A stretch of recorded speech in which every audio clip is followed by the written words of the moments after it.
Umayya বিন খালফ নামে একজন কাফের ছিল। বড় বড় কাফেরদের মধ্যে সে একজন। তার একজন কালো গোলাম ছিল। ওই ব্যক্তিটা কালো গোলামটার উপরে বড় অত্যাচার অনাচার বিচার করত। আমার বাবারা, আমার নবী তো ওই নবী যেই নবীজি উম্মতের কষ্ট সহ্য করতে পারেন না। আল্লাহর নবী প্রত্যেকদিন গভীর রাতে বের হয়ে যেতেন কোন উম্মত কোন হালতে আছে দেখার জন্য। নবীজি একদিন রাস্তা দিয়ে হেঁটে যাচ্ছিলেন, হঠাৎ করে আমার নবীজি গভীর রাতে আওয়াজ শুনছিলেন কে যেন কান্নাকাটি করছে। আল্লাহর নবী কান্নার আওয়াজটা সামনের দিকে নিয়ে সামনে যেতে যেতে দেখলেন একজন কালো মানুষ চরকার মধ্যে কিছু কিছু বুনছেন, কিছু রশি বুনছেন আর চোখের পানি ছেড়ে ছেড়ে কান্নাকাটি করতেছেন গভীর রাতে। ওই মানুষটা নবীকে চিনে না, তিনি যে আল্লাহর নবী। কারণ তখন ইসলামের দাওয়াত বেশি বেশি মানুষের কাছে যায় নাই, মাত্র কোটি কয়েক মানুষের কাছে পৌঁছেছে। আমার নবী গেলেন, ওই কালো মানুষটা যখন কাঁদতে লাগলেন, নবী দেখে মায়া হয়ে গেল। আমার বাবারা, আমরা তো কালো দেখলে পছন্দ করি না, কালো মানুষ দেখলে আমরা তেমন মর্যাদা সম্মান দিতে জানি না। অথচ আল্লাহ বলেন, ও আমার বান্দারা, আমি আল্লাহর কাছে কালো ধলা সুন্দর ফর্সা, দামি টাকা পয়সা গাড়ি বাড়ির কোনো মূল্য নাই। যার অন্তরে আমার নবীর ভালোবাসা, আমি আল্লাহর ভালোবাসা আছে, মানুষটা যত কালো হোক না কেন, গরিব হোক না কেন, আমি আল্লাহর কাছে ওই মানুষটার দাম বড় বেশি। এবার ওই কালো মানুষটার দিকে নবী তাকালেন আর বললেন, এত গভীর রাতে তুমি না ঘুমিয়ে কাজগুলো কেন করছো আর কান্নাকাটি করছো কেন? ওই মানুষটা নবীর পরিচয় জিজ্ঞেস করলেন। নবী বললেন, পরিচয় পড়ে দেওয়া হবে, আগে বলো তোমার কষ্ট কি কারণে, চোখের পানি ছেড়ে কাঁদছো কেন? আল্লাহর নবীর কথা শুনে মানুষটা ডাক দিয়ে বললেন, আমি সারাটা দিন কাজকর্ম করি, বাজারের মধ্যে থাকি, আমার মুনিবের সব কাজগুলো করতে থাকি। আমার মুনিব বড় নাফরমান একজন মানুষ। আজকে রাতের গভীর রাতে এই যে আমার ঘুমানোর টাইম, একটু রেস্টের টাইম, আমি সারাটা দিন কাজকর্ম করতে থাকি, আবার রাতের বেলা যখন ঘুমানোর সময় হয় তখন আমাকে চরকাটা ধরিয়ে দেয়, সুতা বোনার জন্য আমি কাজ করতে হয়। আমি রাতেও ঘুমাতে পারি না, দিনের বেলাও আরাম করতে পারি না, আমার শরীরটা আর চলে না। এই কষ্টের মধ্যে পড়ে চোখের পানি ছেড়ে ছেড়ে কাঁদতেছি।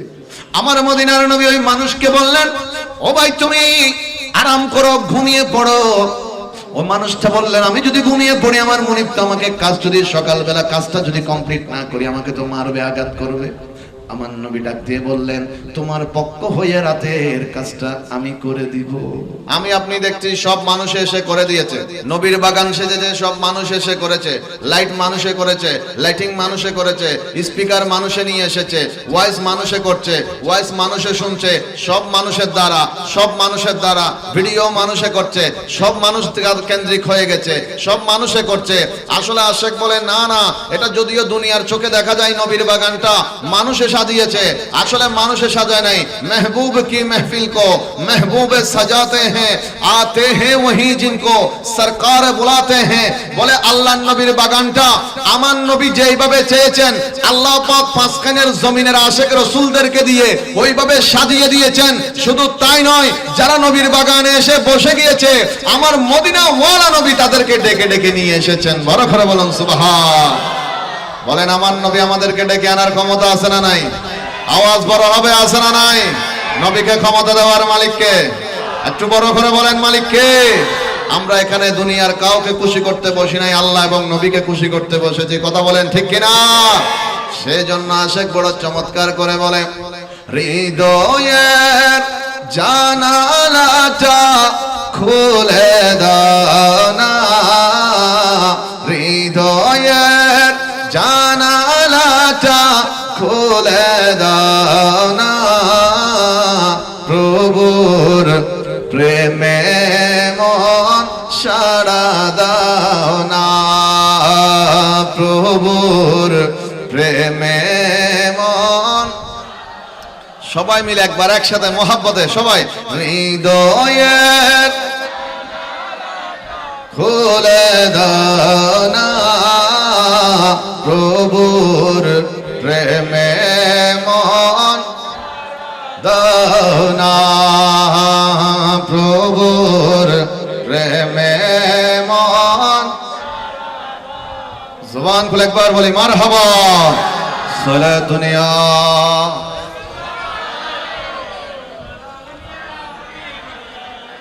সালাতুনিয়া রাসূলুল্লাহ আলাইকুম। আমার বাবারা মায়েরা গভীর মনোযোগ।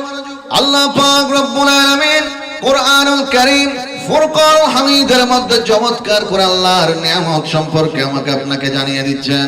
আসুন জবানটা খুলে আমরা একটু কোরআনুল কারীম তেলাওয়াতের চেষ্টা করি, কারণ আল্লাহর নবীজি হাদিসে মুবারাকার মধ্যে ঘোষণা দিয়ে বলেছেন, কিয়ামত পর্যন্ত আমি নবীজির যারা উম্মত আসবে, যারা মহব্বত নিয়ে কোরআনুল কারীম তেলাওয়াত করবে, কাল হাসরের ময়দানে ওই কোরআনুল কারীম গুনাহগার মানুষটাকে সুপারিশ করে করে আল্লাহ পাকের রহমতের জান্নাতে নিয়ে যাবে। সুবহান। আরেকটু বড় করে সুবহানাল্লাহ বলেন। কোরআনের ক্ষমতা আছে না নাই? বড় করে বলেন না আছে না নাই? কোরআনের পাওয়ার আছে না নাই? বলেন কোরআনের মালিক কে? সবাই মিলে বলেন মালিক কে? আমার বাবারা আসলে একটু জবান খুলে পড়ি। আউযু বিল্লাহি মিনাশ শাইতানির বিসমিল্লাহির রহমানির فبأي آلاء ربكما تكذبان বলেন সুবহানাল্লাহ। আল্লাহ পাক রব্বুল আলামিন কোরআনুল কারীমের মধ্যে ডাক দিয়ে বলছেন, ও আমার বান্দারা, মা এবং বাবার মাধ্যমে বড় চমৎকার একটা শরীর দিয়ে, নাক দিয়ে, কান দিয়ে, জবান দিয়ে, চোখ দিয়ে, শরীর দিয়ে, মানবের আকৃতি দিয়ে মা এবং বাবার মাধ্যমে দুনিয়ার জমিনে পাঠিয়ে দিলাম। হাত দিলাম আমার পক্ষ থেকে নিয়ামত, চোখ দিলাম আমার পক্ষ থেকে নিয়ামত, কান দিলাম আমার পক্ষ থেকে নিয়ামত, জবান দিলাম আমার পক্ষ থেকে নিয়ামত, শরীর দিলাম আমার পক্ষ থেকে নিয়ামত। ও আমার বান্দারা, তোমার আশেপাশের ডানে দেখো আমার নিয়ামত, বাঁয়ে দেখো আমার নিয়ামত, উপরে দেখো আমার নিয়ামত, জমিনের নিচের দিকে দেখো আমার নিয়ামত। মা দিলাম আমার পক্ষ থেকে নিয়ামত, বাবা দিলাম আমার পক্ষ থেকে নিয়ামত, ভাই বোন দিলাম আমার পক্ষ থেকে নিয়ামত, আত্মীয় স্বজন দিলাম আমার পক্ষ থেকে নিয়ামত, ব্যবসা বাণিজ্য দিলাম আমার পক্ষ থেকে নিয়ামত। আমার বান্দারা, এবার তোমরা বলো তো দেখি, আমি আল্লাহ পাকের কোন কোন নিয়ামতকে তুমি অস্বীকার করবে? সুবহানাল্লাহ বলেন না? আরেকটু বড় করে বলেন সুবহানাল্লাহ। বলেন, আল্লাহর একটা নিয়ামতকে অস্বীকার করার বান্দার কোনো ক্ষমতা আছে? কথা বলেন আছে? বলেন, কদমে কদমে নিয়ামত কার? বড় করে বলেন না রে বাবা, নিয়ামত কার? কদমে কদমে রহমত কার? কদমে কদমে বরকত কার? মুআজ্জাজ হাজিরিন, এই যে আজকে ফজর বেলায় একজন ঘুম থেকে এক এক টাইমে উঠেছি, 4:30, 5টা, 6টা, 7টা, 8টা, 9টা, 10টা, ওই 10টার তুন প্রায় 10টার হাসাহাসি সময় আই, প্রায় 12 ঘন্টা। কেউ তো নিয়েস লইতে যাইতে কোনো কষ্টই না, আওয়াজ লাগতে 10 জনের বেশি অসুবিধাই। স্বীকার করি মাতি হন যাই আল্লাহর দরবারত, আর তুন হন নিয়েস লইতে চাইতে ফজর তুন এখন পর্যন্ত হন অসুবিধা হই, হন সমস্যা হই, হন ফেরেশানি হই। তাহলে নিয়েস লইবের এবং সারিবের এই ক্ষমতা আর দনের দিয়ে হনে, বড় করে হন দিয়ে হনে।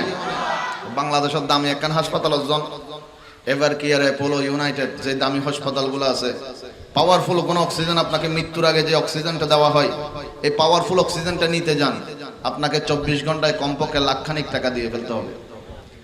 24 ঘন্টায় যদি 1 লাখ হয়, একদিনে যদি 1 লাখ হয়, মাসে হলাখ 30 লাখ। এটা আয় সহ হুজুর সহ যারা বসছি, মাসে 30 লাখ টাকা তোর আল্লাহর দিবের ক্ষমতা আছে না? মুআজ্জাজ হাজিরিন, আল্লাহ যদি একবার হয়তো বান্দা তোরে নিয়ে লইবের এবং সারিবের ক্ষমতা দেন বিনিময়ে আর মাসে 30 লাখ করে দিবি, আয়ুদ্ধ নে, নানার দিন নে, বাফর দিন নে, জেডার দিন নে, চাচার দিন নে, ব্যাকিন বেজিয়ে নে, হয়তো 1 মাস নিয়ে দিতে চাইতাম আল্লাহর দরবারত, কিন্তু দ্বিতীয় মাসে যে নিয়ে বন্ধ মাথন না, ঠিক কিনা? কিন্তু আল্লাহ না হয়তো একবারও বান্দা আয় তোরে নিয়ে আসলেবের ক্ষমতা দিও, সারিবের ক্ষমতা দিও, অক্সিজেনের ব্যবস্থা করে দিও, আজ জমিনে থাকতে দিও, আজ জমিনে চলতে দিও, আর দেওয়া হারাদি রিজিক দিয়ে হাইতে দিও, আর দেওয়া শক্তি দিয়ে ধনী শরীরের মধ্যে শক্তি দিও, আজ জমিনের উড়ে দেখতে দিও, আর আসমানের নিচে দেখতে দিও, বিনিময়ে আর টিয়া দিবি, পয়সা দিবি, দন দিবি, দৌলত দিবি, জায়গা দিবি, জমি দিবি। আল্লাহ একবারও বলেন নাই।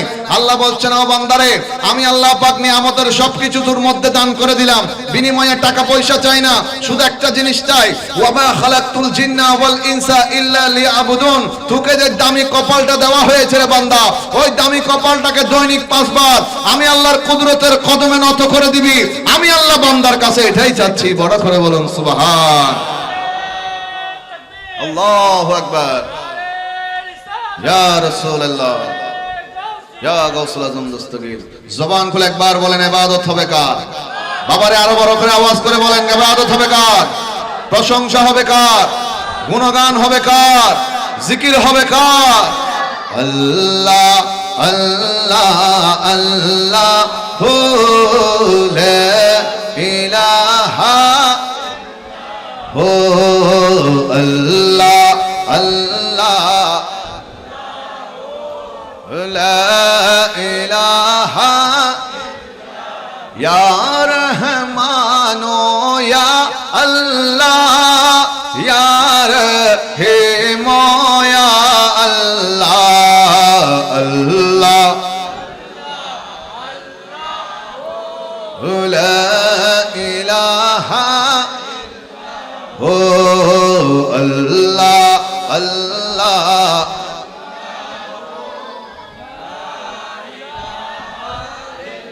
লা ইলাহা ইল্লাল্লাহ মুহাম্মাদুর রাসূলুল্লাহ। সকল একবার জবান খুলে বলি সাল্লাল্লাহু আলাইহি। মুআজ্জাজ হাজিরিন, এবার আমি প্রশ্ন করব, মেহেরবানি করে আপনারা একটু উত্তর দিবেন, বিশেষ করে যুবক ভাইরা। মুরব্বী বাবাদেরকে আমি কষ্ট দিতে চাই না, যুবক ভাইরা একটু কথা বলবেন। মুআজ্জাজ হাজিরিন, হাত নিয়ামত হিসেবে কে দিলেন? জবান বড় হবে, আর একটু বড় করে। জবান নিয়ামত হিসেবে কে দিলেন? শরীর নিয়ামত হিসেবে কে দিলেন? জমিনটা নিয়ামত হিসেবে কে দিলেন? আসমান নিয়ামত হিসেবে কে দিলেন? মা বাবা নিয়ামত হিসেবে কে দিলেন? ভাই বোন নিয়ামত হিসেবে কে দিলেন? আত্মীয় স্বজন নিয়ামত হিসেবে কে দিলেন? ছেলে মেয়ে নিয়ামত হিসেবে কে দিলেন? ব্যবসা বাণিজ্য নিয়ামত হিসেবে কে দিলেন? গাছগাছালি নিয়ামত হিসেবে কে দিলেন? জায়গা জমি নিয়ামত হিসেবে কে দিলেন? এবার গভীর মনোযোগ। আল্লাহ পাক হাত দিয়ে বলেন নাই বান্দা তোমার প্রতি দয়া করেছি, জবান দিয়ে বলেন নাই তোমার প্রতি দয়া করেছি, শরীর দিয়ে বলেন নাই তোমার প্রতি দয়া করেছি, মা বাবা দিয়ে বলেন নাই তোমার প্রতি দয়া করেছি, ব্যবসা বাণিজ্য দিয়ে বলেন নাই তোমার প্রতি দয়া করেছি, চাকরি বাকরি দিয়ে বলেন নাই তোমার প্রতি দয়া করেছি, জমিন দিয়ে বলেন নাই তোমার প্রতি দয়া করেছি, আসমান দিয়ে বলেন নাই তোমার প্রতি দয়া করেছি। লা মাকানার খোদা ওই আল্লাহ যখন 12 রবিউল আউয়াল আমার আপনার জানের টুকরা নবীকে দুনিয়ার জমিনে পাঠিয়ে দিচ্ছেন, আল্লাহ তখন ডাক দিয়ে বলছেন বান্দা চোখটা খুলে তাকিয়ে দেখো, রহমতের নবীকে তোমাদের কাছে পাঠিয়ে আমি আল্লাহ তুমি বান্দার প্রতি বড় দয়া করে দিয়েছি। সুবহান, আর একটু বড় করে সুবহানাল্লাহ। এবার জবান খুলে বলেন ওই নবী পেয়ে আমি আপনি খুশি না নারাজ? খুশি হলে আওয়াজ বড় হবে, খুশি না নারাজ? ডান হাত তুলে খুশি না নারাজ? ত্রিভুবন প্রিয় মোহাম্মদ এলোর দুনি আয়ের সাগর তস দেখবি যদি আয়ের সাগর দেখবি যদি আয়। সবাই মিলে একসাথে ত্রিভুবন এলোর দুনি আয়ের সাগর তস দেখবি যদি আয়ের সাগর। জবান করে একবার বলি মারহাবা সালাতুনিয়া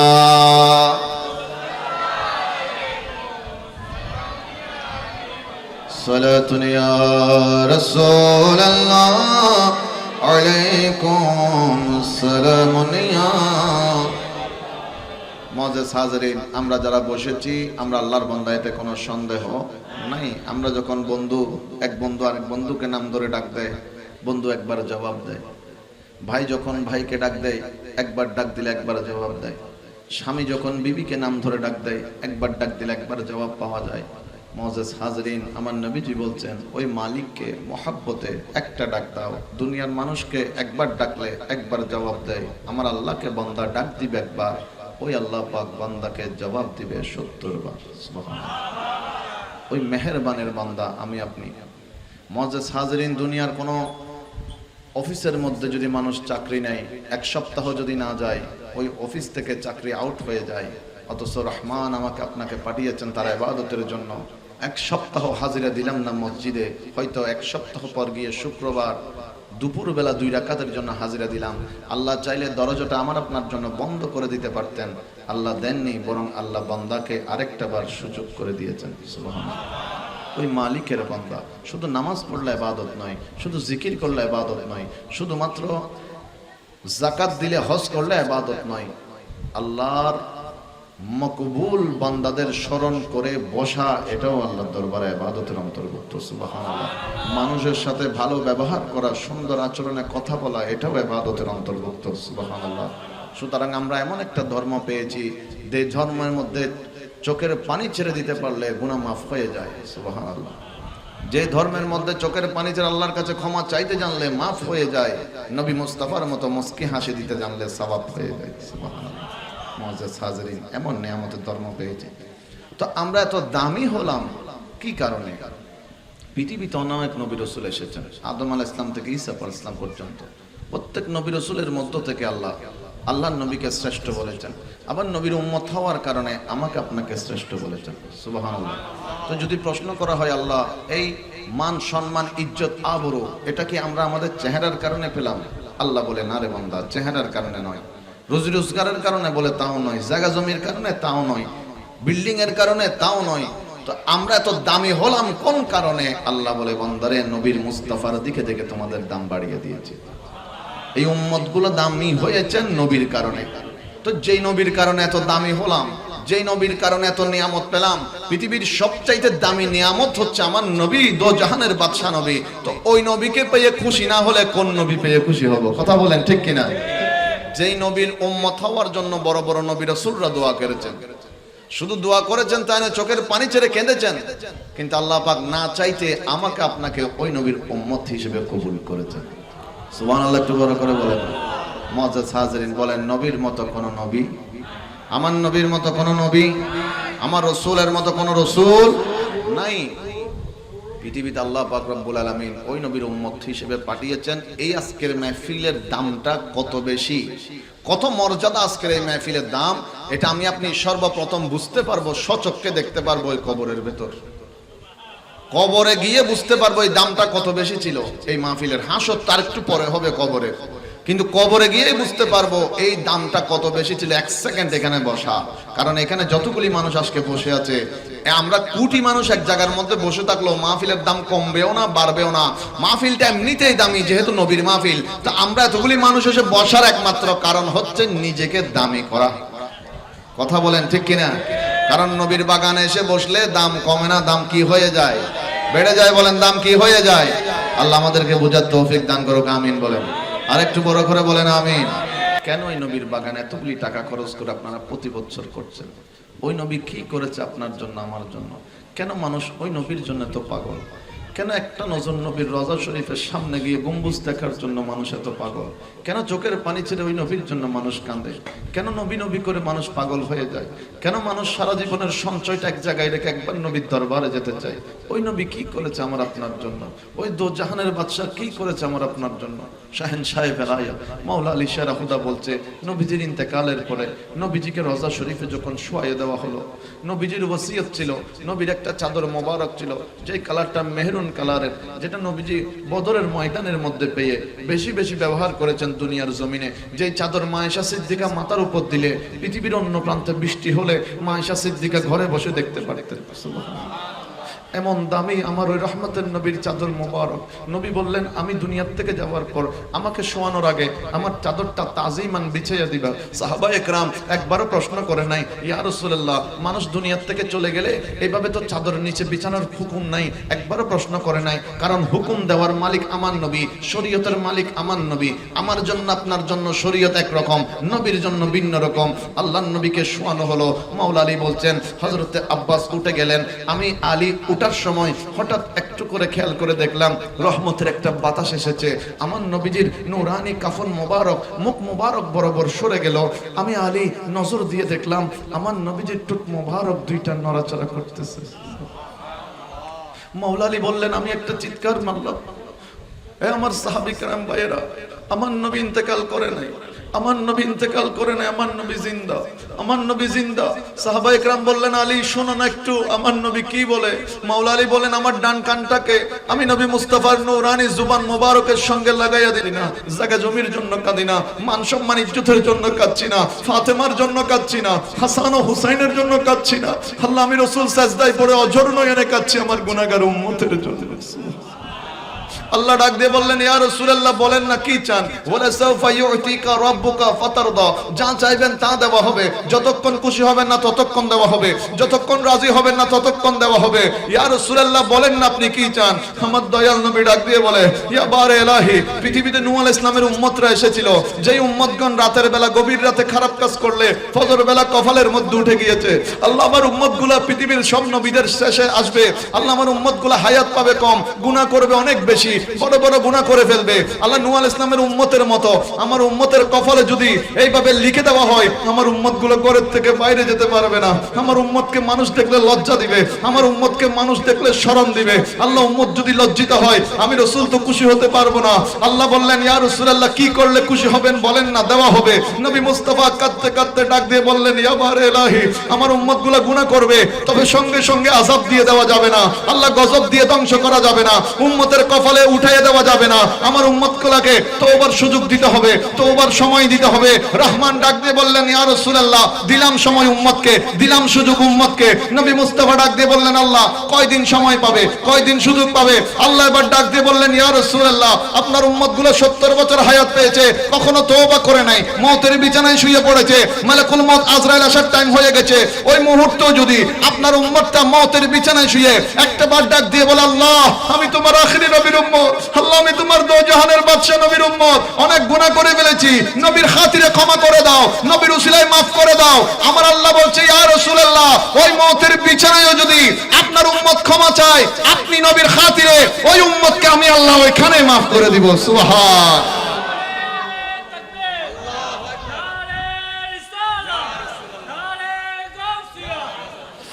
মুআজ্জাজ হাজরিন, ওই নবীকে পেয়েছি যেই নবী উম্মতের জন্য উম্মতের চাইতে বেশি কেঁদেছে। সুবহানাল্লাহ। পৃথিবীতে কোন নবী এত কাঁদেনি কোন উম্মতের জন্য, আমার দো জাহানের বাদশা নবী কেঁদেছে। মুআজ্জাজ হাজরিন, কোন নবী উম্মতের কবরে আসে না। আদম আলাইহিস সালাম থেকে ঈসা আলাইহিস সালাম পর্যন্ত কোন নবী উম্মতের কবরে আসে না। আমার নবী নিজে খুঁজে নিয়েছেন আল্লাহ থেকে, আল্লাহ আমি আমার উম্মতের কবরে যেতে চাই। উম্মতগুলো গুনাহগার হবে, কবর দেখে ভয় পেয়ে যাবে, ডানে দেখলে অন্ধকার, বাঁয়ে দেখলে অন্ধকার, সামনে দেখলে অন্ধকার, পিছনে দেখলে অন্ধকার। এই অন্ধকার কবরে আমার উম্মত ভয় পেয়ে যাবে। আল্লাহ আমি নবী রাসূল, আমি নবী রাসূল মুস্তাফা, আল্লাহ আমার উম্মতের কবরে গিয়ে গুনাহগার উম্মতের কবরটাকে আলোকিত করে দিতে চাই। সুবহানাল্লাহ। আজকে আমরা যারা যুবক আছি, দূর দূরান্ত থেকে যারা আমার কথাগুলো শুনছেন, আশেপাশ থেকে যারা কথাগুলো শুনছেন, যুবক ভাইদের খেদমতে একটা আরজ রাখবো। আমার ভাইরা, আমরা যখন খেলতে যাই আমাদের বন্ধু প্রয়োজন হয়, আমরা যখন বেড়াতে যাই আমাদের বন্ধুর প্রয়োজন হয়, আমরা যখন মার্কেটে যাই বন্ধু লাগে, আমরা যখন ক্রিকেট খেলি বন্ধু লাগে, ফুটবল খেললে বন্ধু লাগে, কক্সবাজার গেলে বন্ধু লাগে, রাঙ্গামাটি গেলে বন্ধু লাগে, কাপ্তাই গেলে বন্ধু লাগে। আমরা বন্ধু ছাড়া চলতে পারি না, বন্ধু ছাড়া চলতে পারি না। দুনিয়ায় চলতে গেলে বন্ধু অবশ্যই লাগবে। 4 বন্ধুর ভেতর যদি এক বন্ধু মারা যায়, অন্য 3 জনকে যদি বলা হয় তোমার এই বন্ধু ছাড়া তো কখনো কোথাও যাও নাই, রাস্তাঘাটে দাঁড়িয়ে থাকলেও এই বন্ধুর সাথে, বেড়াতে গেলেও বন্ধুর সাথে, খেলতে গেলেও বন্ধুর সাথে। আজকে তোমরা 3 বন্ধুর ভেতর এক বন্ধু দুনিয়ার থেকে চলে গিয়েছে, কবরে শুয়ে পড়েছে, যাও না তোমরা 3 জন থেকে একজন তার সঙ্গে চলে যাও। তখন বন্ধুরা বলবে না না, এটা তো দুনিয়ার নিয়ম হতে পারে না। বন্ধু যখন চলে গিয়েছে আল্লাহর হুকুমে, আমরা সর্বোচ্চ তার কবর সামনে নিয়ে একটু দোয়া করে দিব, এতটুকুর মধ্যে সীমাবদ্ধ। ও আমার যুবক ভাইয়েরা, দুনিয়ার বন্ধু কবরের পার পর্যন্ত যাবে, এতটুকুই শেষ। কিন্তু আজকে এই মাহফিলে এসে যদি আমি আপনি মদিনাওয়ালার সাথে বন্ধুত্ব করতে পারি, তাহলে মদিনাওয়ালার নূর নবী বন্ধু হয়ে আমার আপনার খবরে চলে আসবে। বড় করে বলুন সুবহান। মুআজ্জাজ হাজরিন, সেজন্য আসে খুব চমৎকার কথা বলে, আমি যাব কবরেতে কেউ তো যাবে না, 2-3 দিন কাঁদার পড়ে মনে রাখবে না, ঠিক কিনা? আমি যাব কবরেতে কেউ তো যাবে না, 2-3 দিন কাঁদার পড়ে মনে রাখবে না। উম্মতের দরদি নবী, উম্মতের দরদি নবী আছেন কান্দিতে, মোদের জন্য কান্দেন নবী তে, মোদের জন্য কান্দেন নবী। দিন রাত কাঁদি শুধু নবীকে পেতে, দিন রাত কাঁদি শুধু নবীকে পেতে, মোদের জন্য কান্দেন নবী ওই মদিনাতে, মোদের জন্য। জবান খুলে একবার বলেন না মারহাবা। সালাতুনিয়া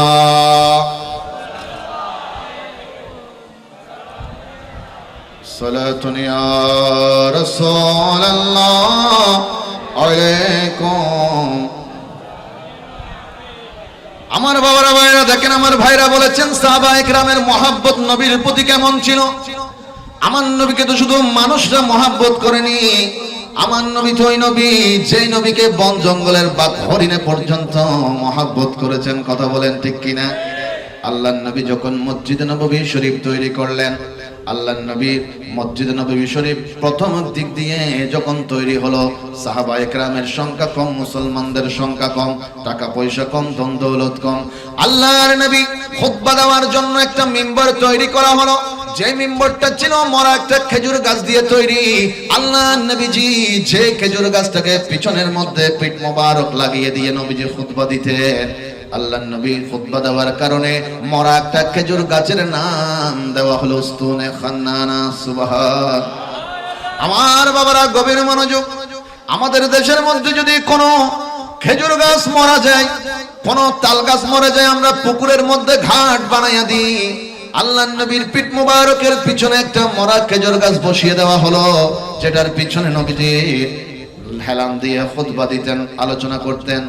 আল্লাহর নবী সাহাবায়ে কেরামের সংখ্যা যখন আস্তে আস্তে বাড়তে লাগলো, সকলে মিলে চিন্তা করে দেখলো আল্লাহর নবীর জন্য একটা নতুন মিম্বর তৈরি করা দরকার। সাহাবায়ে কেরাম মিলে সুন্দর একটা মিম্বর তৈরি করলো। এবার তারা সবাই মিলে সিদ্ধান্ত নিল, যখন নতুন মিম্বর তৈরি হলো, পুরানো সেই মিম্বরের তো প্রয়োজন নাই, পুরানো সেই খেজুর গাছের আর প্রয়োজন নাই। মরা খেজুর গাছটাকে উস্তুনে খান্নানাকে সবাই কোলের মধ্যে নিয়ে মসজিদে নববী শরীফের বাইরে এক কোণার মধ্যে রেখে দিলেন। আল্লাহর নবী জুমার দিন যখন খুতবা দেওয়ার জন্য মিম্বরের দিকে উঠলেন, আমার মদিনার নবী যখন মিম্বরের মধ্যে উঠে দাঁড়ালেন, আল্লাহর নবী কামলি ওয়ালা নবীজি শুনতে পাচ্ছিলেন ছোট বাচ্চা যেমন করে কান্না করে। আল্লাহর নবী শুনছিলেন কে যেন বাচ্চাদের মতো করে হু হু করে করে কান্না করতেছে। আমার মদিনার নবী মিম্বর থেকে নামলেন, ডানে দেখলেন কাউকে দেখা যায় না, বাঁয়ে দেখলেন কাউকে দেখা যায় না। আওয়াজ কোন দিক থেকে আসতেছে আল্লাহর নবী জি দেখার জন্য সামনের দিকে গেলেন। আমার নবী নজর দিয়ে দেখলেন ওই যে একটা মরা খেজুর গাছ পড়ে আছে, সেখান থেকে কান্নার আওয়াজ বের হচ্ছে। আমার মদিনা রাসূল কাছে গেলেন, যাওয়ার পরে জিজ্ঞেস করলেন, হে উস্তুনে খান্নানা, ও মরা খেজুর গাছ তুমি কেন কাঁদছো? বাচ্চাদের মতো ফুফিয়ে ফুফিয়ে কেন কাঁদছো? ওই উস্তুনে খান্নানা ওয়ান নবীজিকে ডাক দিয়ে বললেন, ইয়া রাসূলুল্লাহ, দুনিয়ার জমিনের মধ্যে গত শুক্রবার পর্যন্ত আপনি রাসূল আমার সঙ্গে পিঠ মোবারক লাগিয়ে দিয়ে খুতবা দিতেন। ইয়া রাসূলুল্লাহ, আজকে নতুন মিম্বর তৈরি হয়েছে, আমাকে আপনার থেকে জুদা করে দেওয়া হয়েছে, দূরে সরিয়ে দেওয়া হয়েছে। ইয়া রাসূলুল্লাহ, আপনার থেকে দূরত্ব হওয়ার কারণে, আপনার প্রেমটার কারণে, মহব্বতের কারণে আমি তো সহ্য করতে পারি না, তাই বাচ্চাদের মতো ফুফিয়ে ফুফিয়ে নবীর প্রেমের মধ্যে পড়ে ভালোবাসায় কাঁদতেছি। আরেকটু বড় করে বলেন সুবহানাল্লাহ। বলেন ইয়া রাসূলুল্লাহ, নবীকে গাছও চিনে কি চিনে না? বড় করে বলেন চিনে কি চিনে না? এই ক্ষমতা দিলেন কে? মুআজ্জাজ হাজরিন, আমরা মরা গাছে হাত দিলে জীবিত হয় না, নবীর পিঠ মোবারক লাগলে মরাটাও জিন্দা হয়ে যায়। সুবহানাল্লাহ। একটু বড় করে বলেন। আল্লাহর নবীর সাহাবায়ে কেরাম বলে, আমরা কখনো কোনো খেজুর গাছের জবানের আওয়াজ বুঝিনি, শুনিনি, কিন্তু ওই দিন খেজুর গাছটা কান্নাকাটি করতেছিল নবীর ভালোবাসার মধ্যে পড়ে, প্রেমের মধ্যে পড়ে। আমরা সকলে যারা উপস্থিত ছিলাম, হাজরানে মজলিস ছিলাম, আমরা সকলে ওই খেজুর গাছের কান্না নিজের কানে শুনেছি। এবার আমার মদিনার নবী মরা খেজুর গাছটাকে সান্ত্বনা দিতে লাগলেন, পিঠের মধ্যে হাত বুলাইয়া দিতে লাগলেন। নবী বললেন, ও আমার খেজুর গাছ, উস্তুনা খান্নানা, এখন তো নতুন মিম্বর তৈরি হলো, মদিনার রাসূল সেখানে দাঁড়িয়ে খুতবা দিব, তাই আমার সাহাবীরা তোমাকে দূরে সরিয়ে দিয়েছে, তুমি মন খারাপ করিও না, কান্নাকাটি করিও না, আমি রাসূল তোমাকে একটা প্রস্তাব দিচ্ছি। বললেন, নবী গো, কোন প্রস্তাব? আমার নবী বললেন, যদি তুমি আশা করো, যদি তুমি চাও, আমি রাসূল তোমাকে আবার মদিনা শরীফের মসজিদে নববীর আঙ্গিনায় রোপণ করে দিব। আল্লাহ তোমার ভেতরে আবার ডালপালা দিবে, তোমার মধ্যে ডালপালা জন্মাবে, তোমার মধ্যে পাতা জন্মাবে, আবার তোমার মধ্যে খেজুর ধরবে। বলো তুমি এই প্রস্তাবটা গ্রহণ করবে কিনা? উস্তুনে খান্নানা বললেন, ইয়া রাসূলুল্লাহ, এই প্রস্তাবটা আমি গ্রহণ করতে চাই না। মদিনার রাসূল এবার ডাক দিয়ে বললেন, তাহলে একটা কাজ করা যায়, আমি রাসূল তোমাকে দাফন করে দিব, মাটির মধ্যে দাফন করব, আর আমার আল্লাহ পাক তোমাকে জান্নাতের মধ্যে উত্তোলন করে দিবে। মসজিদে নববীর আঙ্গিনায় তোমাকে দাফন করা হবে, আর তোমাকে আল্লাহ পাক জান্নাতে তুলে দিবেন। এবার উস্তুনে খান্নানা দেখেন না রে বাবা, একটা মরা খেজুর গাছের ভেতর নবীর প্রেম কিভাবে জাগ্রত হয়, নবীর ভালোবাসা কাকে বলে, নবীর প্রেম কাকে বলে, নবীর প্রতি মহব্বত কাকে বলে। মরা খেজুর গাছ বললেন, ইয়া রাসূলুল্লাহ, যে জান্নাতে ওঠার কথা বলছেন, ওই জান্নাতে কি আপনি নবী মুস্তাফা থাকবেন? আমার নবী বললেন, উস্তুনে খান্নানা, নবী ওয়াদা দিচ্ছি, যে জান্নাতে তোমাকে তোলা হবে, ওই জান্নাতটা নবীর জান্নাত, নবীও সেখানে থাকবো।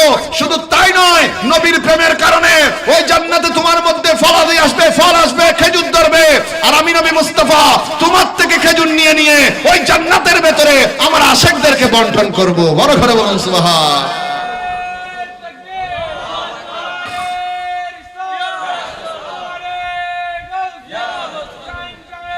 জিন্দাবাদ, জিন্দাবাদ। সকলে জবান খুলে বলেন, তাহলে আমাদের অন্তরে নবীর ভালোবাসা আছে না নাই?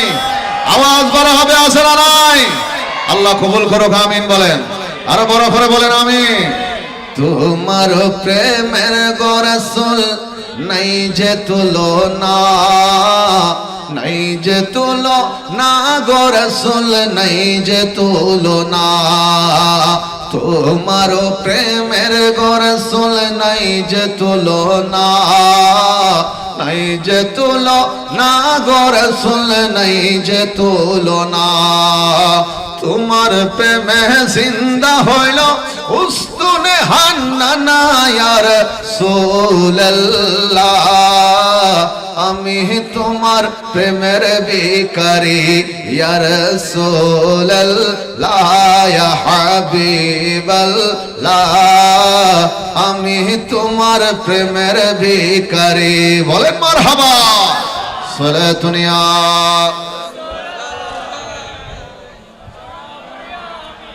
সালাতুন ইয়া রাসূলুল্লাহ, আলাইকুম সালামুন ইয়া। মুআজ্জাজ হাজিরিন, এখানে আমি একটা বিষয় যুক্ত করতে চাই। যেহেতু আমরা সম্মানিত হয়েছি নবীর কারণে, ইজ্জত পেলাম নবীর কারণে, দামি হলাম নবীর কারণে, সুতরাং আমরা নিজের জানের চাইতে ওই নবীকে বেশি ভালোবাসতে হবে। কারণ পৃথিবীর জমিনের মধ্যে অনেক দাড়িওয়ালা টুপিওয়ালা মানুষ নবীর প্রেমিক দাবিদার, কিন্তু তারা নবীর শান সহ্য করতে পারে না। আমার ভাই আমার আগে বলেছেন, অনেক মানুষ মিলাদুন নবী দেখলে কষ্ট পায়, এরকমও মানুষ আছে। আমি কাউকে খারাপ বলবো না, যার যার ব্যক্তিগত বিষয়। তবে যার ভালো লাগবে না সে দূরে থাকবে, কিন্তু বাধা দেওয়ার কোনো সুযোগ। আরেকজন ইমানদারের সাথে, নবীর প্রেমিকের সাথে সে বহস করার, ঝগড়া করার কোনো সুযোগ নাই। আপনার ভালো লাগবে না, আপনি দূরে থাকবেন, আপনি করবেন না, কোনো সমস্যা নাই। তবে যে করবে তাকে এসে আপনি কটু কথা বলার কোনো সুযোগ নাই। কোরআনে নাই, হাদিসে নাই, এই নাই, সেই নাই। বাবারে তুমি কোরআন হাদিস কি পড়েছো, কি জানো? বলে বুখারীতে পাইছি, এইটাতে পাইছো, ওইটাতে। আরে বুখারীতে পাইছো, কোন বুখারীতে পাইছো? বলে বাংলা বুখারী। তো বাংলা বুখারীর নাম বলে কোনো কি আছে, ফায়দা আছে? এখন বর্তমানে বাংলা বুখারী আপনার ইন্টারনেটের মধ্যে সরাসরি পড়ছে। বুখারী বুখারীর কি হয়ে গেছে, জাম হয়ে গেছে, গাড়ির জামের মতো। এত বাংলা বুখারী ওই অনলাইনের ভেতর, কিন্তু ওই আরবি বুখারী পাওয়া যায় না। হ্যাঁ, হ্যাঁ, আসল বুখারী হারাই গেছে।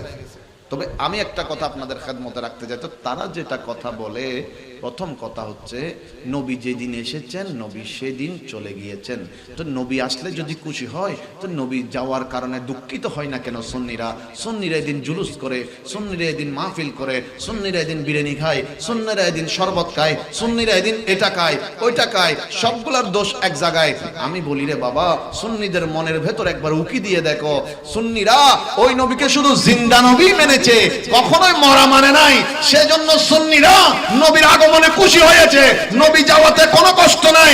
কারণ আমার নবী শুধু আমাদের চোখের আড়াল হয়েছে, আমার নবী জিন্দা। নবী মরে গেলে দুনিয়া ধ্বংস হয়ে যেত। কথা বলেন ঠিক কিনা? সেজন্য পৃথিবীর রূহ হচ্ছে আমার নবী, সারা পৃথিবীর রূহ হচ্ছে। সেজন্য নবী যেদিন মেরাজে গিয়েছেন পৃথিবী থমকে গিয়েছে। এক রাতের ভেতর 27 বছর পার করে নবী যখন কদম রাখলেন, দেখলেন পানি গড়াগড়ি করা শুরু হয়েছে, উজুর পানি।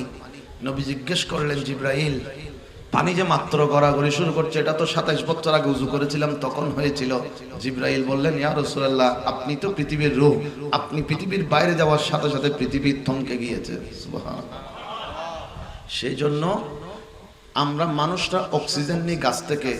পৃথিবীর মধ্যে সর্বপ্রথম বৃষ্টি নাজিল হয়েছে শুক্রবার, গাছের সৃষ্টি হয়েছে সোমবার। আল্লাহ গাছ থেকে মানুষকে অক্সিজেন দেয়। বিজ্ঞানীরা বলছে গাছ না থাকলে মানুষ বাঁচতে পারবে না। মানুষ যেটা নিচ্ছে নিঃশ্বাস নিয়ে আমন ছাড়া, এটা গাছের থেকে অক্সিজেন নিচ্ছে। আল্লাহ গাছকে সোমবারে সৃষ্টি করে প্রমাণ করে দিয়েছেন সারা পৃথিবীর মানুষের জন্য অক্সিজেন লাগবে গাছের থেকে, এটা সোমবারে এসেছে। আর সারা কায়নাতের গাছ সহ সকল কিছু রূহ হচ্ছে আমার নবী, সেজন্য নবীর সৃষ্টিও সোমবার দিন হয়েছে। সুবহানাল্লাহ। কেউ যদি না বুঝে তাকে বোঝানোর ক্ষমতা নাই রে বাবা। মুআজ্জাজ হাজরিন, সেজন্য দেখেন আল্লাহকে আমরা বিশ্বাস করি। কখনো আল্লাহ নিয়ে আপনি মনের ভেতর কোনো সন্দেহ রেখেছেন? একটু ক্লিয়ারলি কথা বলবেন। কোনো সন্দেহ আছে আল্লাহ নিয়ে? মা বোনটা কাতা সিলাই কি দিয়ে?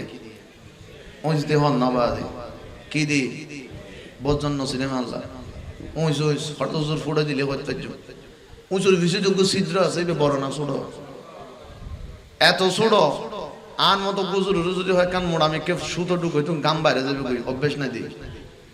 অথচ অনর বিশ্বাসের হতা অনে হন আল্লাহ চাইলে গোড়া দুনিয়া কেন রহুসুর ফিসু দিয়ে ছোট্ট ছিদ্র দিয়ে একবার ঢুকে একবার বাইরে করে পারে না পারে। অনর বিশ্বাস তো হন আল্লাহ পারে না পারে, ক্ষমতা আছে না নাই? এত আল্লাহ কোরআন নিজে হদ্দিন আল্লাহ আলা কুল্লি শাইইন কদির। আই আল্লাহ বিষয়ে ক্ষমতাবান।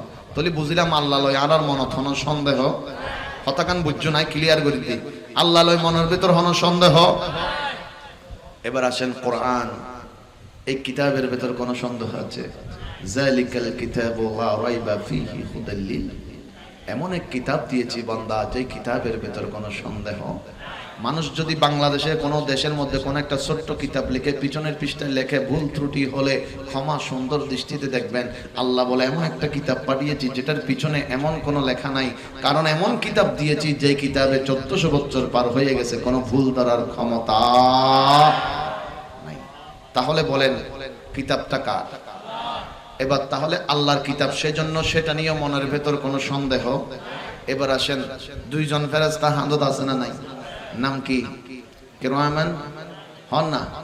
ওনারা বিরক্ত হইন আল্লাহ ইনশাআল্লাহ। হুজুর আইলেন সারে দিয়ে ওনারা কষ্ট দিত না কেন? মাতো না দুও ফেরেশতা আছে, নাম হচ্ছে কিরামান হাম কি লেহন হাম কি বালা গল্য লেহিব খারাপ গল্য। তবে যতক্ষণ ফ্যান্ডেলের ভিতরে আছি বাম সাইডে লিবে লেহিবের ক্ষমতা নাই। এই দুও ফেরেশতারে ওনারা কেউ কোনোদিন দেখুন না। আওয়াজ লাদে বেশিরভাগ মানুষে দেখি, আজও তো আওয়াজ ইল্লে আজও বিয়া কোনো নহর তো একবার ছইল হয়ে ফেলে লই যেতে এতবার হন্য হইতাম। কিছু জিনিস স্বীকার গরম পরে মাহফিলত বসুন দেন দেয় অনেক যে সুবহানাল্লাহ আলহামদুলিল্লাহ আল্লাহু আকবার হয়ে ডাক দিতে লাগুন। এই নত্য কোনো গুণ নাই, বরং কি আছে? সব আছে। তুই কষ্ট করে যেতে বসুন নবীর বাগানতে কেন? মাতিয়ানে নবীর বাগান গান সুন্দর করলি হন তো হতি তুনো, বরং আয়ুদ্ধ অনে মাতিয়ানা যদি নবীর বাগান সুন্দর করে পারি, আল্লাহ ইচ্ছে করলে আর উদ্দন দুনিয়া আখেরাত সুন্দর করে দিতে পারে। মাতে হন ঠিক না বেঠিক? দেখ কেন তাল্লাহ চেষ্টা করে মাতি ফেললো, ওনারা মাতিলে মাহফিল সুন্দর হবো।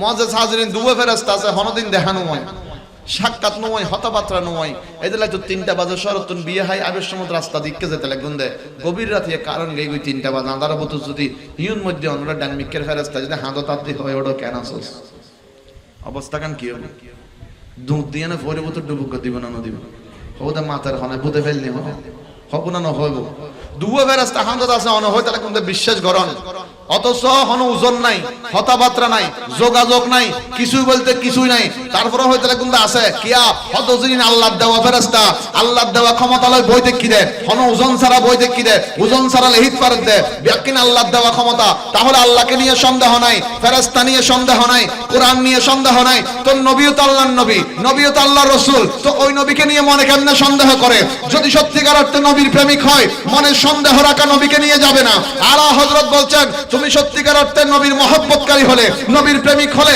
তোমার জবান দিয়ে বলবে না নবী মরে গেছে শেষ হয়ে গেছে জানে না দেখে না পারে না শুনে না আলা হযরত আজিমুল বরকত বলছে সত্যিকার অর্থে তুমি নবীর প্রেমিক হলে তোমার জবানে বলবে তু জিন্দা হে ওয়াল্লাহ তু জিন্দা হে ওয়াল্লাহ মেরে চশমে আলম সে চুপ জানে ওয়ালে বড় করে বলুন সুবহান এবার বলেন আমার নবী মরানা জিন্দা আওয়াজ বড় হবে মরানা জিন্দা আরো বড় করে মরানা জিন্দা নবীকে জিন্দা রাখার মালিক কে মারহাবা মারহাবা জিন্দা নবী মারহাবা মারহাবা মারহাবা দয়াল নবী আহা মারহাবা মারহাবা জিন্দা নবী মারহাবা মারহাবা মারহাবা প্রাণের নবী আহা নূরের নবী 12 সূর্যের তাপ পড়িবে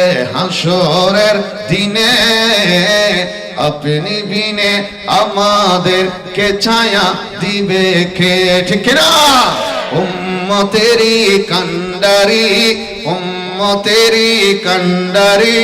নবী মুস্তাফা মারহাবা মারহাবা দয়াল নবী মারহাবা মারহাবা মারহাবা নূর নবীজি মারহাবা মারহাবা মারহাবা জিন্দা নবী বড় করে একবার বলেন মারহাবা আল্লাহর নবী হাদিসে মুবারাকার মধ্যে 2টা হাদিস বলেছেন প্রথমটা কি আল্লাহর নবী বলছেন হায়াতি হাইরুল লাকুম ওয়া মামাতি হাইরুল লাকুম আমি নবী দুনিয়ায় থাকা এটা তোমাদের জন্য উত্তম আমি নবী দুনিয়ার থেকে তোমাদের চোখের আড়াল হয়ে পর্দা করা এটাও তোমাদের জন্য উত্তম তো জেন্ডের নবী হদ নাই পর্দা করন তোমার চোখের আড়াল নিয়ে উত্তম তো নবী জিনের উত্তম হরিয়ান আল্লাহ আবার ষষ্ঠ ব্যাপার কি আছে নবী হদ উত্তম এন্ড আরেকজনের যদি এনারা দুঃখের হতা হয় তাহলে আর নবীর গান মান্যম না তার গান মান্যম আল্লাহর নবী অন্য হাদিসে পাকের মধ্যে বলছেন ইন্নাল্লাহা হারামা আলাল আরদি আন তাআকুলা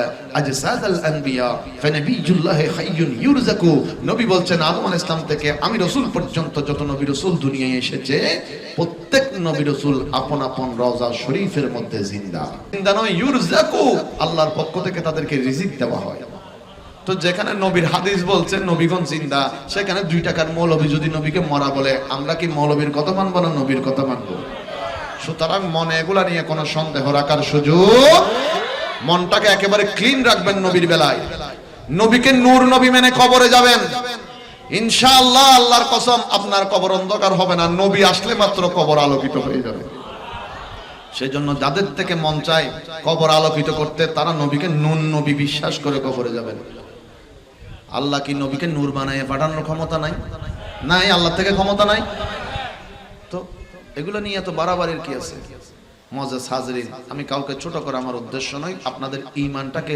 পরিষ্কার করা আমার উদ্দেশ্য যেহেতু আপনাদের ঈমান আছে নবীর ভালোবাসা আছে সেজন্য কষ্ট করে আপনারা বসেছেন এই ঈমানটাকে আল্লাহ মওত পর্যন্ত হেফাজত করুন আরেকটু বড় করে বলেন সবাই মিলে বলেন আমিন দরুদ শরীফ পড়ুন সালাতুন ইয়া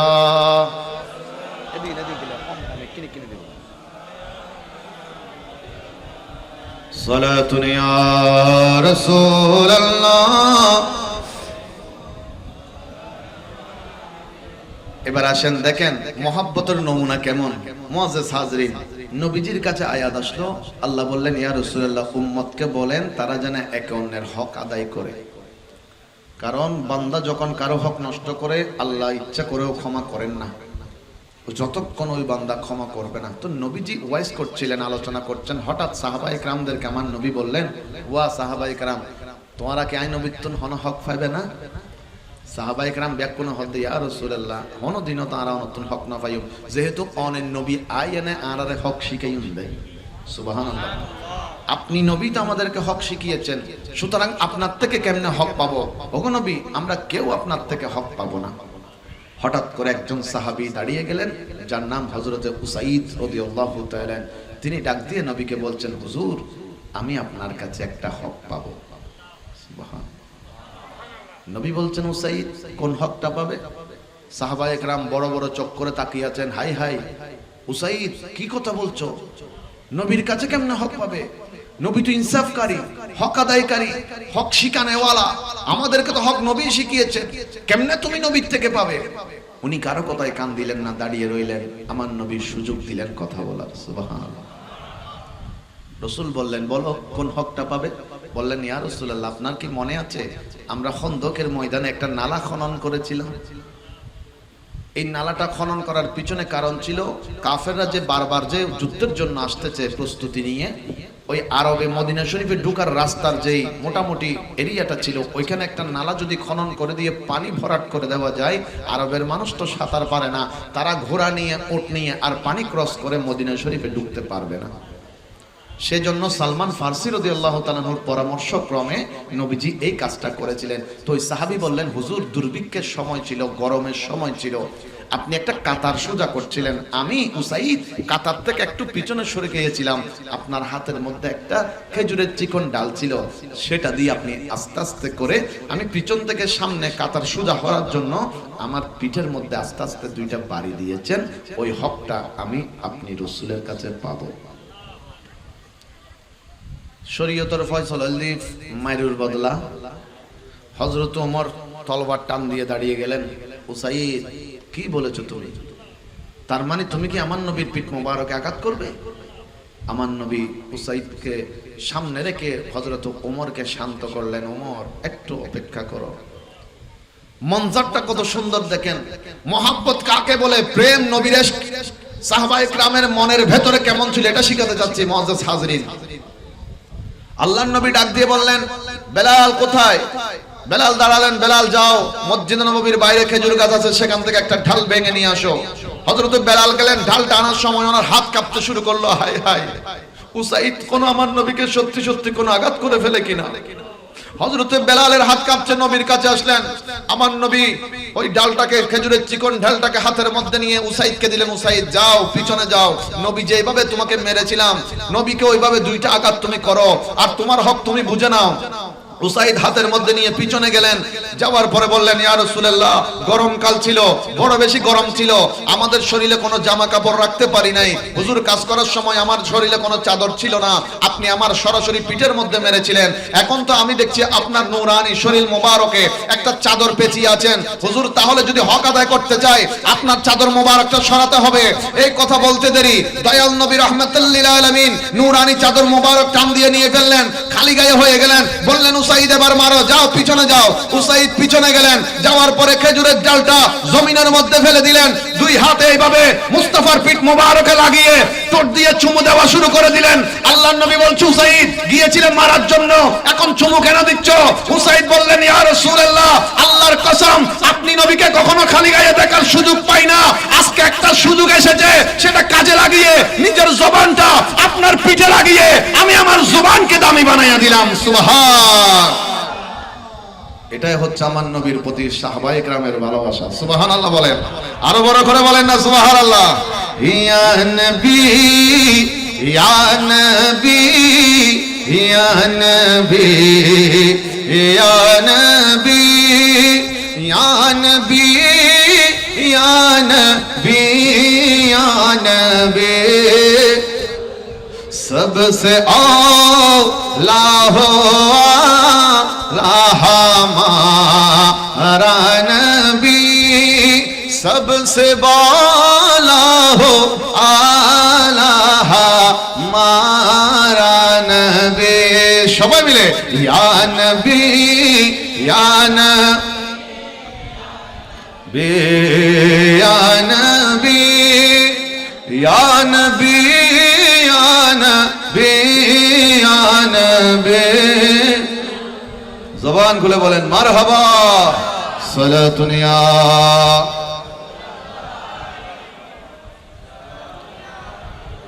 সালাতুন ইয়া রাসূলুল্লাহ আলাইকুম সালামুন ইয়া। আমার বাবারা দেখেন গভীর মনোযোগ।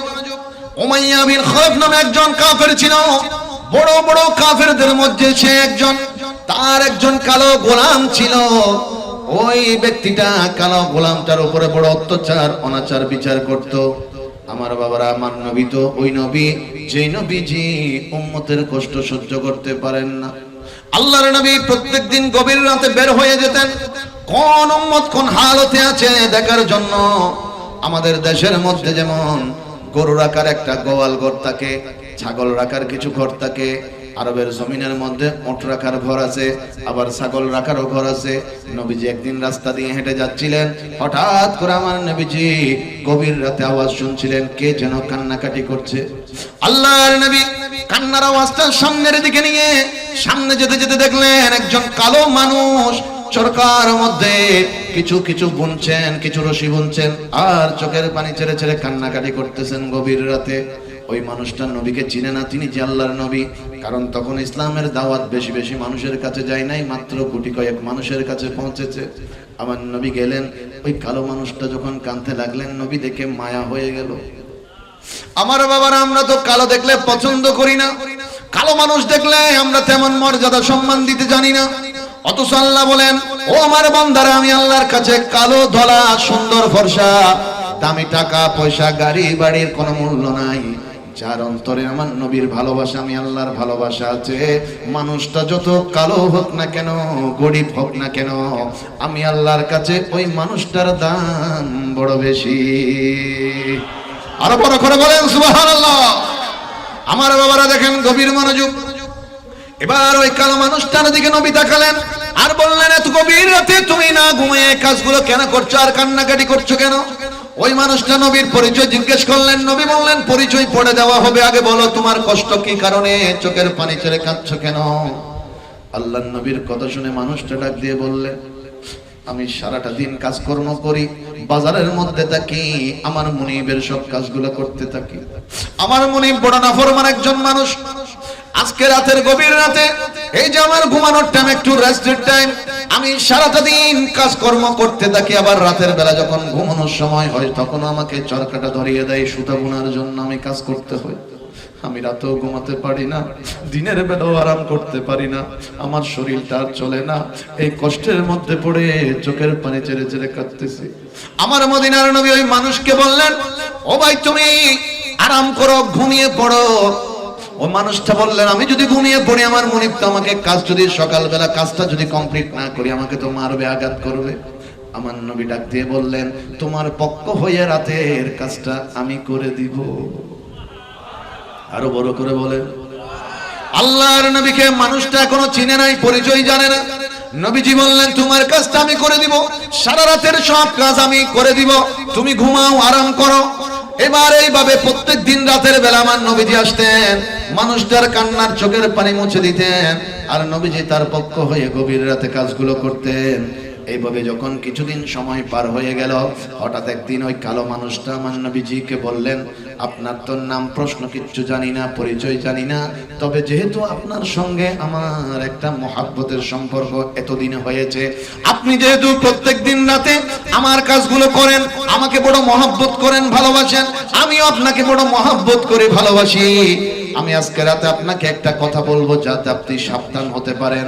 ওই কালো মানুষটা আমার নবীকে ডাক দিয়ে বললেন, এই আরবের মধ্যে যেন একজন নবী এসেছে যার নাম মুহাম্মদ, সকলে বলুন সাল্লাল্লাহু। আরবের মধ্যে একজন নবী এসেছে যার নাম মুহাম্মদ। আমি আপনাকে সতর্ক করছি, যেহেতু আমার আপনার ভালো একটা সম্পর্ক আছে, তিনি নাকি বড় একজন জাদুকর, তিনি নাকি এমন এমন কাজ করে দেখান যেগুলো সাধারণ মানুষ চোখে দেখতে পারে না, করতে পারে না, ক্ষমতা নাই। আপনাকে বলছি, ওই নবীর যদি কোনো কিছু শুনেন দূরে দূরে তাকিয়েন, কারণ ওই নবীটাই সে আমাদের ধর্মের মূর্তিগুলোকে ভেঙে দিয়েছে, আমাদের ধর্ম ধ্বংস করে দিয়েছে। এই কথা যখন ওই মানুষটা বললেন, আল্লাহর নবী ডাক দিয়ে বললেন, ও দুনিয়ার মানুষ, যেই নবীর থেকে তুমি আমাকে দূরে সরে যাওয়ার জন্য কথা বলছো, যেই নবীর থেকে আমাকে দূরে থাকার কথা বলছো, আমি হচ্ছি সে নবী।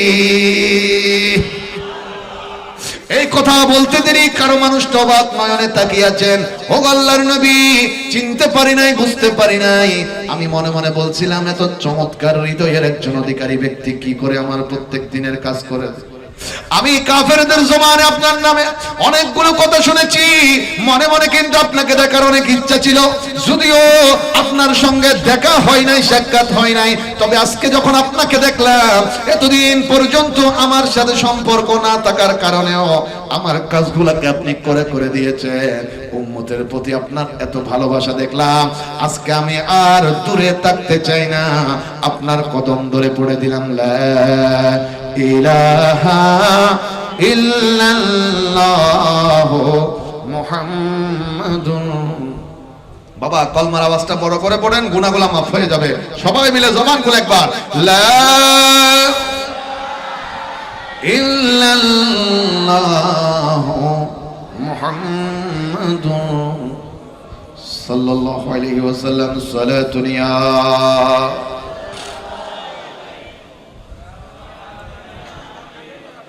সেই মানুষটা দুনিয়ার আর কেউ নয়, আল্লাহর নবীর সাহাবী, কালো সাহাবী, গরিব সাহাবী, আল্লাহর নবীর সবচাইতে গরিব একজন সাহাবীদের একজন। তিনি হচ্ছেন হযরতে বেলাল হাবশী রাদিয়াল্লাহু তাআলা। সুবহানাল্লাহ বলেন। বেলাল যখন কলমা পড়লেন, ঈমান আনলেন, আল্লাহর নবী এবার চলে গেলেন।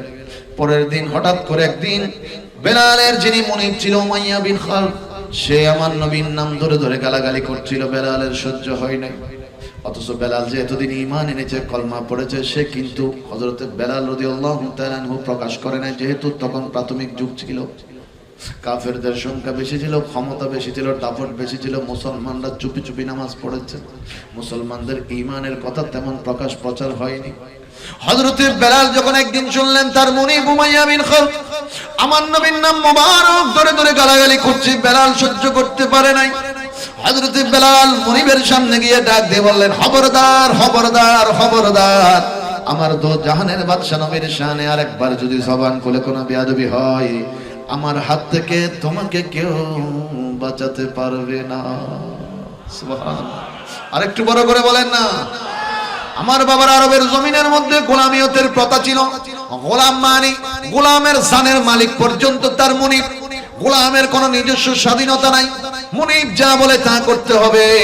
এবার হযরত বেলালের মনের ভেতরের নবী প্রেম যখন বাইরে চলে আসলো, প্রকাশিত হয়ে গেল, উমাইয়া ডাক দিয়ে বললেন, বেলাল তুমি ওই নবীকে ছেড়ে দাও, আমি হুকুম দিচ্ছি নবীকে ভুলে যাও, না হলে কিন্তু তোমার উপরে নির্যাতন, কঠোর নির্যাতন হবে।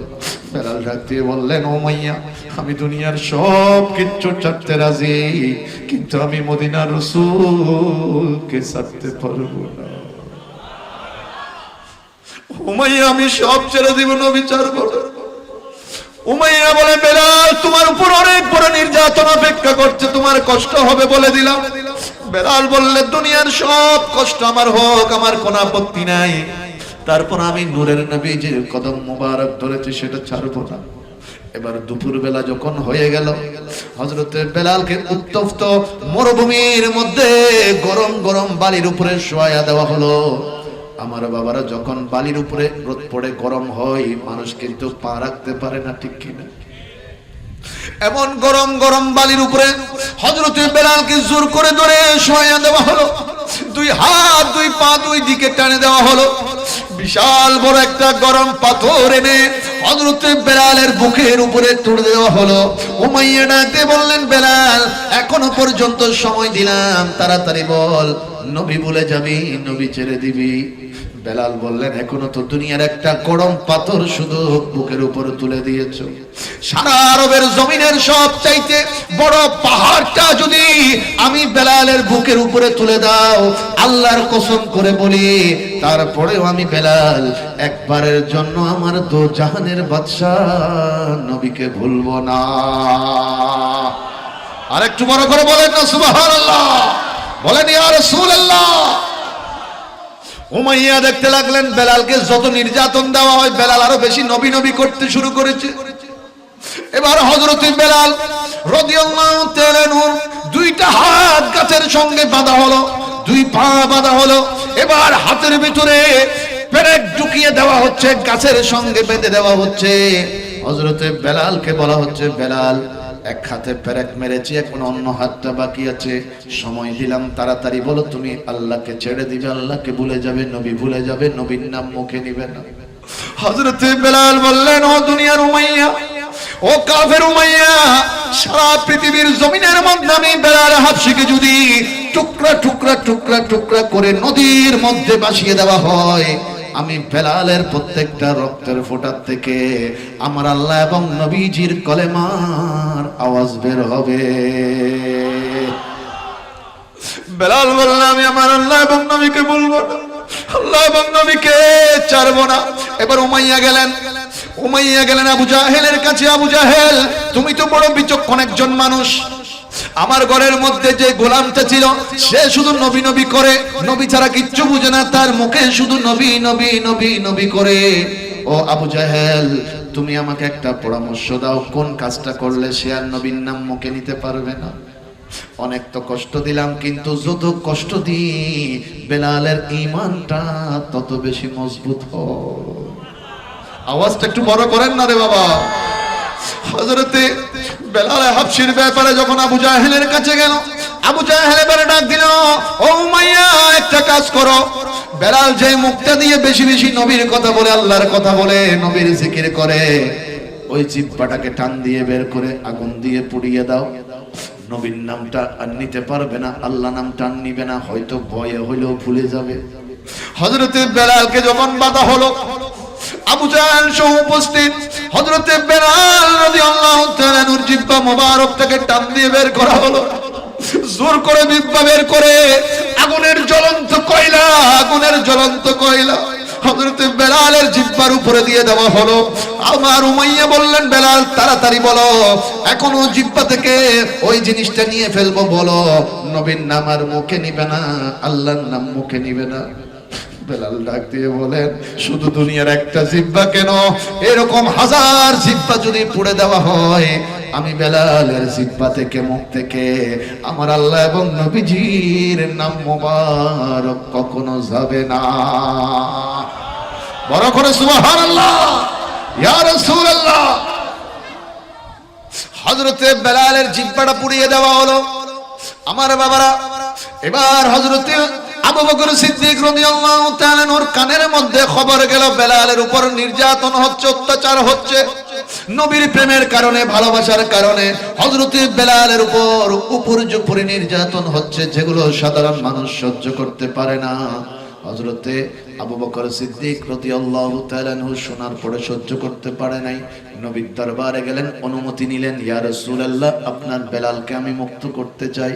নবী বললেন, আবু বকর তুমি পারবে আমার বেলালকে মুক্ত করে দিতে। হযরত আবু বকর সিদ্দিক চলে গেলেন উমাইয়ার কাছে, 3 গুণ বেশি দাম দিয়ে হযরতে বেলালের নবী প্রেমের কারণে, ভালোবাসার কারণে আল্লাহর নবীর গোলাম হযরতে বেলালকে হযরতে আবু বকর মুক্ত করে দিলেন। এবার হযরতে বেলালকে নবীজির কদম মোবারকে আনা হলো। আবার নবীজি বেলালকে জড়াইয়া ধরলেন, চোখের পানি মুছে দিলেন, আল্লাহর নবী কপালের মধ্যে চুমু দিলেন, আর বললেন, বেলাল, পৃথিবীর জমিনের মধ্যে নবীকে ভালোবাসার কারণে এতগুলো কষ্ট সহ্য করলি, নিজের জবানটা পর্যন্ত কোরবান করে দিলি। ও বেলাল, তোর মনের ভেতরে কোনো দুঃখ আসেনি? হযরতে বেলাল নবীর কদমের মধ্যে চুমু দিয়ে বলে, ইয়া রাসূলুল্লাহ, আল্লাহর কসম, নবীর বুক মুবারকের সঙ্গে যখন আমি লাগতে পেরেছি, আমার জীবনের সমস্ত দুঃখ কষ্ট দূর হয়ে গেছে। আরো বড় করে বলেন সুবহানাল্লাহ। আল্লাহর নবী এবারে ডাক দিয়ে বললেন, বেলাল রে, যেই জবানটা আল্লাহ এবং নবীর জন্য কোরবান করেছিস, এই জবানের দাম আল্লাহর কাছে বড় বেশি হয়ে গেছে। তাই আমি নবী মুস্তাফা আজকে ঘোষণা দিলাম, ইসলামের প্রথম মুয়াজ্জিন হিসেবে আমি রাসূল তুমি বেলাল হাবশীকে মনোনীত করে দিলাম।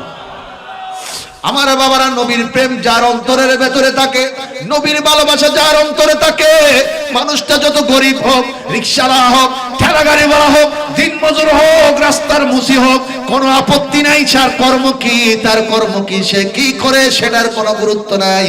তবে তার ভেতরে যখন নবীর ভালোবাসা আছে, আল্লাহর দরবারে ওই প্রেমিকের দাম অনেক বেশি হয়ে যায়। আর একটু বড় করে বলেন না সুবহানাল্লাহ। বলেন গোলামের দাম আছে না নাই? আরো বড় করে বলেন না রে বাবা। নবীজির গোলামের, নবীজির গোলামের কোনো চিন্তা নাই। চলো নবীজির ওই জান্নাতে মদিনাতে যায়, চলো নবীজির ওই জান্নাতে। সালাতুন ইয়া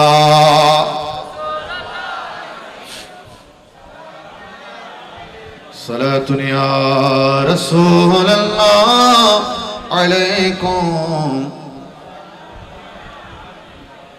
বাবা, এই যে আজকে একটা ফোঁটা চোখের পানি এখানে পড়ছে, এই একটা ফোঁটা আপনার আমার ওই অন্ধকার কবরকে আলোর নদীতে আলোকিত করা, জাহান্নামের আগুন নিভানোর জন্য এক ফোঁটা চোখের মহব্বতের পানি যথেষ্ট। আপনি আমি দেখছি চোখের পানিটা কাপড়ে পড়েছে, শুকাই গেছে, জমিনে পড়েছে, শুকিয়ে গেছে। আমার নবী বলে শুকাই নাই, আল্লাহ ইসমাইল নামক ফেরেশতা দিয়ে হেফাজত করেছে। যেদিন আমার আপনার মৃত্যু হয়ে যাবে, আল্লাহ না করুক, আমার আপনার কবরের ভেতর কোন আমলের কারণে যদি জাহান্নামের আগুন আসতে চায়, আল্লাহ তখন ইসমাইল ফেরেশতাকে বলবে, ইসমাইল বড় মোহাব্বত করে আমার এই বান্দাটা পাঁচখানের জমিনে আমি রসুল, আমার রসুলকে ভালোবেসে চোখের পানি জড়িয়েছে, ওই পানিটা নিয়ে আসো। ইসমাইল ফেরেশতা আমার আপনার কবরের সামনে এক ফোঁটা পানি নিয়ে দাঁড়াবে। আল্লাহ কি করব? আল্লাহ বলবেন, ছোট্ট পানির ফোঁটাটা একটু বড় করে দাও। বড় করে দেওয়া হবে। আল্লাহ কি করব? আল্লাহ বলবেন, আমার বান্দার কবরে আগুন ধরেছে, একটু আগুনের উপরে পানিটা ঢেলে দাও। এই আজকের মাহফিলের এক ফোঁটা মহব্বতের চোখের পানি আমার আপনার অন্ধকার ওই কবরটাকে জাহান্নামের আগুন থেকে বাঁচানোর জন্য যথেষ্ট। আর একটু বড় করে বলেন। আমার বাবারা দেখেন, এবার হযরত বেলালের জিহ্বা পুড়ে যাওয়ার কারণে হযরত বেলাল হাবশী রাদিয়াল্লাহু তাআলা যখন আযান দিতেন, তিনি আশহাদু শিন শব্দটা উচ্চারণ করতে পারতেন না। কাফেররা জিহ্বা নষ্ট করে দেওয়ার কারণে তিনি শিনকে বলতেন সিন, তিনি আশহাদু বলতে না পেরে তিনি বলতেন আসহাদু। আর আরবের মানুষটা তো আরবি বুঝে, তারা সমালোচনা করতে শুরু করেছে, মুহাম্মাদের মুয়াজ্জিন আযান শুদ্ধ করে দিতে পারে না। আল্লাহর নবী এবার হযরত বেলালকে বললেন, বেলাল আগামী কালকের ফজরের আযানটা তুমি দিও না। ও বেলাল, আগামী কালকের ফজরের আযান অন্য কেউ দিবে। হযরত বেলাল দুই চোখের পানি ছেড়ে দিলেন, আমার নবীকে ডাক দিয়ে বললেন, ইয়া রাসূলুল্লাহ, যদি আমি বেলাল আযান দিতে না পারি, হুজুর আমি তো সহ্য করতে পারবো না। আমার নবী বললেন, বেলাল রে, নবীর ভালোবাসা অন্তরের মধ্যে নিয়ে একটু সহ্য করো, আগামী কালকে ফজরের আযান দিও না। অন্য সাহাবী আযান দেওয়া হলো, ফজরের আযান হয়ে গেল, দীর্ঘ সময় পার হয়ে গেল। হযরত জিবরাইল আমিন নবীর দরবারে আসলেন, ডাক দিয়ে বললেন, ইয়া রাসূলুল্লাহ, এখনো কি আযান হয় নাই? নবীজি বললেন, ও জিবরাইল, আযান তো অনেক আগে হয়েছে। হযরত জিবরাইল আমিন বললেন, ইয়া রাসূলুল্লাহ, আজকে আরশ আজিমের মধ্যে যে আযানের শব্দটা পৌঁছে না। ইয়া রাসূলুল্লাহ, ওই চন্দ্রটা আল্লাহর দরবারে ফরিয়াদ করে বলেছে, আল্লাহ, যতক্ষণ বেলাল হাবশী আযান দিবে না, ততক্ষণ আমি চন্দ্র আমার জায়গা থেকে নড়ব না। ও মুনিব, এবার সূর্য ডাক দিয়ে বলছে, আমার এলাহি, যতক্ষণ বেলাল আযান দিবে না, আমি সূর্য আসমানে উঠব না। জিবরাইল আমিন বললেন, ইয়া রাসূলুল্লাহ, বেলালকে বলেন আযান দেওয়ার জন্য, কারণ বেলাল যদি আযান না দেয় ফজর হবে না, টাইম সামনের দিকে যাবে না। এবার আল্লাহর নবী বললেন বেলাল একটু আজানটা দিয়ে দাও। বেলাল যখন আজান দিলেন সময় সামনের দিকে যাওয়া শুরু করেছে। পরের দিন ফজর বেলা সাহাবী বললেন একজন বেলালকে, ও বেলাল তোমার কালো জবানটা তো দামি হলো কেমন করে? তুমি আজান না দিলে ফজর হয় না, কারণটা কি? বেলাল ডাক দিয়ে বলেন, আমার এই কালো জবানটা দিয়ে, পোড়া জবানটা দিয়ে আল্লাহর নবীর নূরানি কদম মোবারকের বৃদ্ধাঙ্গুল মোবারকটা মোরা জিহ্বা দিয়ে চুষে দেওয়ার কারণে আল্লাহ আমার জবানটা কেমন দামি করে দিলেন। আমি বেলাল হাবশী আজান দিই জমিনে, আর আমার আজানটা শোনা যাইলাম ওখানে। আরেকটু বড় করে সুবহানাল্লাহ বলেন। তাহলে নবীর সাথে লাগলে দাম কমে যায় না বেড়ে যায়? আওয়াজ বড় হবে, কমে না বাড়ে? বাড়িয়ে দেওয়ার মালিক কে? মুআজ্জাজ হাজরিন, অথচ কত কালো একজন মানুষ, কিন্তু নবী বলছে দাম বেড়ে গিয়েছে। সুবহানাল্লাহ বলেন না, আরো বড় করে বলেন। বিলাল তুঝ পর নিসারি যাও কে খুদ নবী নে तुझे खरीदा, गुलाम हो तो गुलाम ऐसा, मुनीब हो तो नबी के जैसा। হাজরিন, সেজন্য আমার নবী মতো কোনো নবী নাই। নবীর সাথে লাগলে মানুষ দামি হয়ে যায়, এলাকা দামি হয়ে যায়, মহল্লা দামি হয়ে যায়, মানুষ দামি হয়ে যায়। এমনকি আল্লাহর খুদ কোরআনে পাক নবীর কারণে আল্লাহ দামি বানিয়ে দিয়েছেন। সুবহানাল্লাহ। না হলে আল্লাহর কিতাব চারটা বড় বড় আসমানি কিতাব, জবুর, ইনজিল, তাওরাত, কোরআন।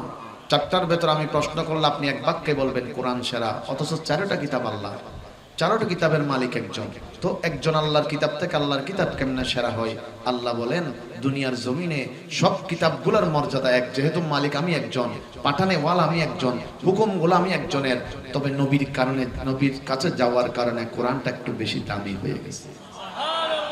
নবীর কারণে কোরআনের মর্যাদা বেড়েছে।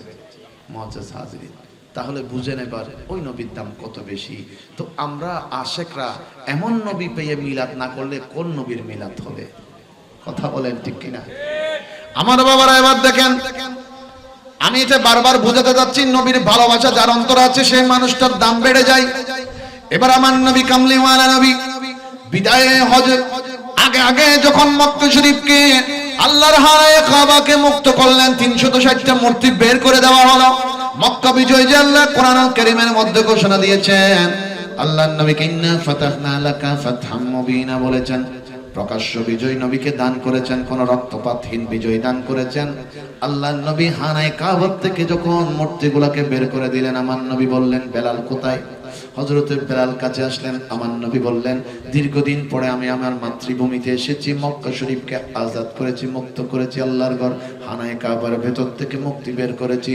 ও বেলাল, আমি রাসূলের মনটা চাই, আজকে তুমি মক্কার কোন একটা উঁচু জায়গার মধ্যে গিয়ে তুমি আযান দাও। সুবহানাল্লাহ। ও বেলাল, তুমি আযান দাও উঁচু জায়গার মধ্যে গিয়ে। হযরতে বেলাল দৌড় দিয়ে গেলেন, সাফা পাহাড়ের মধ্যে উঠে গেলেন।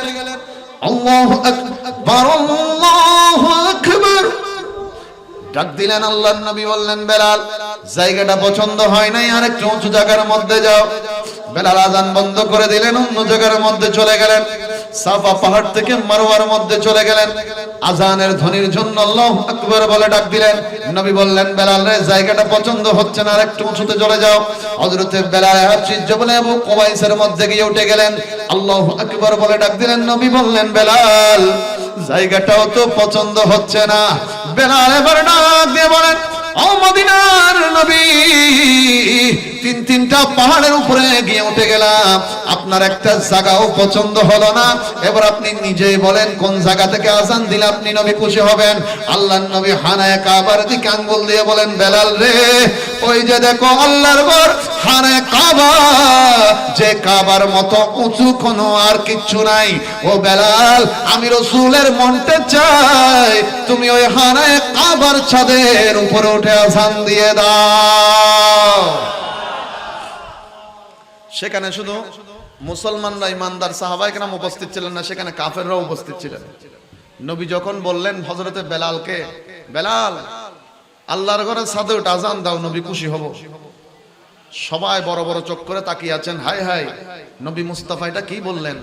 এরকম কালো একজন মানুষকে আমরা যারা কোনোদিন মর্যাদা দিই নাই, সম্মান দিই নাই, কাফেররা বলছে যাকে গোলাম হিসেবে দেখেছি, সে আল্লাহর ঘর হানায় কাবার ছাদের উপর উঠবে, এটা কেমন কথা?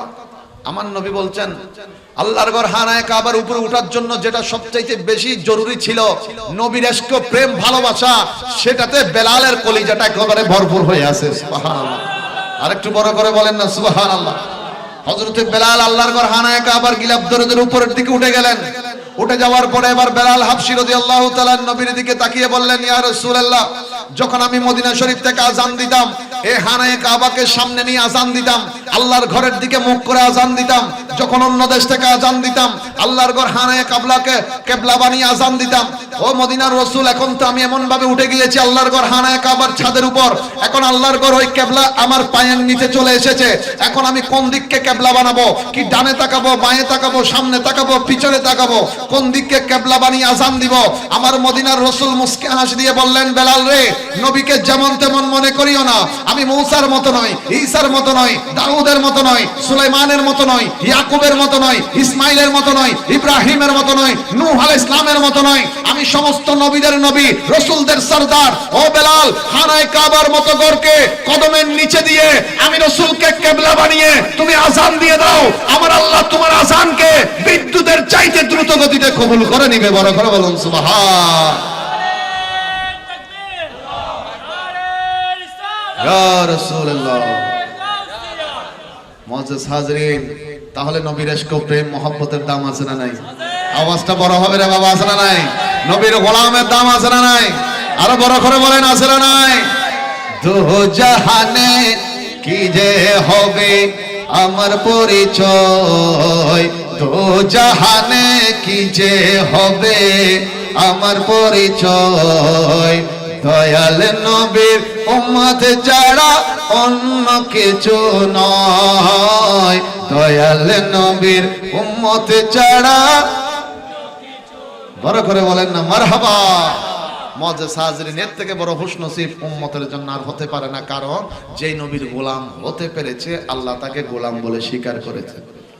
সুবহানাল্লাহ, বড় করে বলেন। এটা মিশকাত শরীফের 121 পৃষ্ঠার হাদিসের মধ্যে হযরতে সফিনা রাদিয়াল্লাহু তাআলা একটা হাদিসে মোবারকা এসেছে, আরা বৎসমে হনমিককে তো নাইবের সময় শর্টকাট রাস্তা গনলই তাড়াতাড়ি মজিবেল্লাহ। হযরতে সফিনা রাদিয়াল্লাহু তাআলা নবীজির সাহাবী, একদিন কোন এক জায়গা থেকে আসার সময় এরকম শর্টকাট একটা জঙ্গলের ভেতরে রাস্তা ধরলেন তাড়াতাড়ি পৌঁছানোর জন্য, আসার জন্য। হঠাৎ জঙ্গলের ভেতরে ঢুকে দেখলেন বিশাল বড় এক বাঘ ওনার সামনে দাঁড়িয়ে বড় বড় হুঙ্কার চাচ্ছে যে এখনই ওনাকে আক্রমণ করবে। হযরতে সফিনা রাদিয়াল্লাহু তাআলা ডানে বাঁয়ে কোনো পথ দেখলেন না, কোনো কিছুই চিন্তা না করে তিনি এক বাক্যে বাঘটাকে ডাক দিয়ে বললেন, ও জমিনের বাঘ, আমাকে যেমন তেমন মনে করিও না, আমি সাধারণ কেউ নই, আমি নবী মুস্তাফার গোলাম সফিনা। সাহাবায়ে কেরাম নিজেকে নবীর গোলাম বলতে স্বাচ্ছন্দ্য বোধ করেছেন। হযরতে সফিনা রাদিয়াল্লাহু তাআলা ওই বাঘকে বললেন, আমি নবীর গোলাম।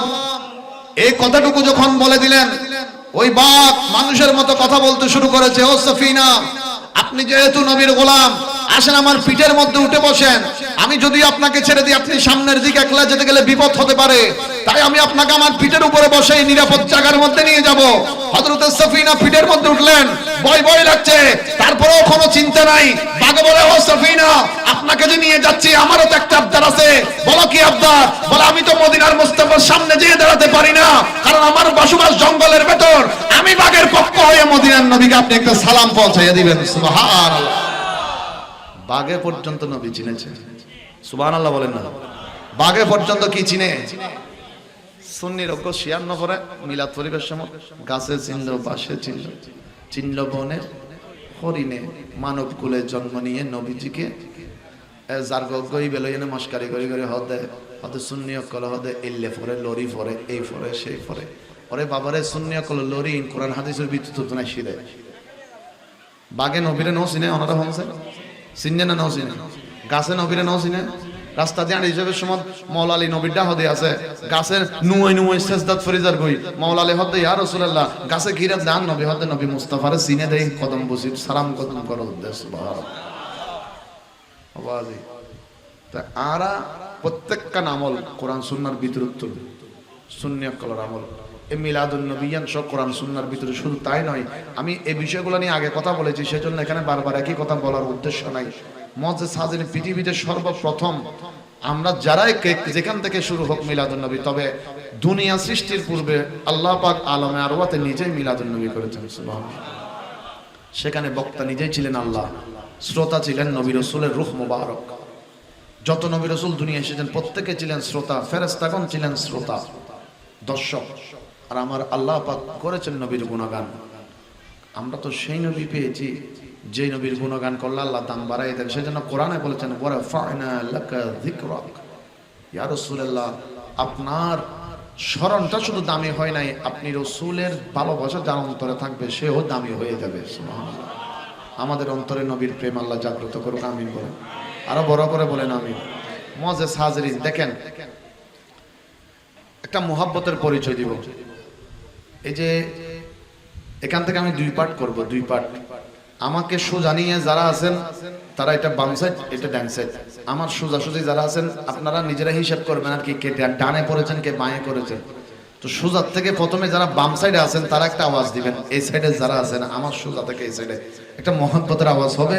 অনেক দূর দূরান্ত থেকে কিন্তু মানুষ শুনছে, ওই মানুষটা যেন বুঝতে পারে, বড় বড় একটা মহব্বতের আওয়াজ হবে।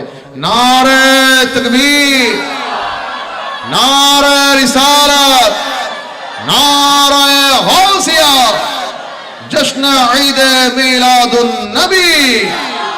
মাশাআল্লাহ মাশাআল্লাহ। এবার অনারা যারা নদনী তারা গো দিবেন, দেখ এই সাইডে যারা এতক্ষণ পর্যন্ত নদনী ইতারা দিবেন, ডান সাইডের বাজি কল ভাই কল। নারে তাকবীর, নারে রিসালাত, নারে গাউসিয়া। মাশাআল্লাহ। এটার আওয়াজ হবে মানে গুড়া মাহফিলত ভুলিয়ে না এই সময় মনে হয় আটকা রেখিল দেয়, মানে হুজুরে লাস্টে হইলে এত আওয়াজ বাইর করে জুমদারি আওয়াজ ইয়া খুবই বড় ইয়ে হসাই নাকি আদিকে মারামারি বাজে যাবে, হারগো বড় ইয়া লাই মাফসাই বড় ছোট ন। এই যে ফাঁসখানের একটা নিয়ামত পূর্ণ জায়গা ইয়েন, অনারাস জায়গা ইয়েন, ধন্য জায়গা। যেহেতু এই জায়গার আশেপাশে আর গৌসে বাগদাদ আর নুরানি কদম মোবারক ফজ্জি বড় দামি একখান জায়গা, দামি একখান মহল্লা, এন্ডার প্রত্যেক মানুষ দামি। হারনি তারা গৌসে পাক করে কান নিয়ামত জায়গা সোহবত পাই। এখন খবরত জালি খবর আলোকিত হইব, এখন আল্লাহর দরবারে জালি আল্লাহ পাকের ফেরেশতা সম্মান করিব।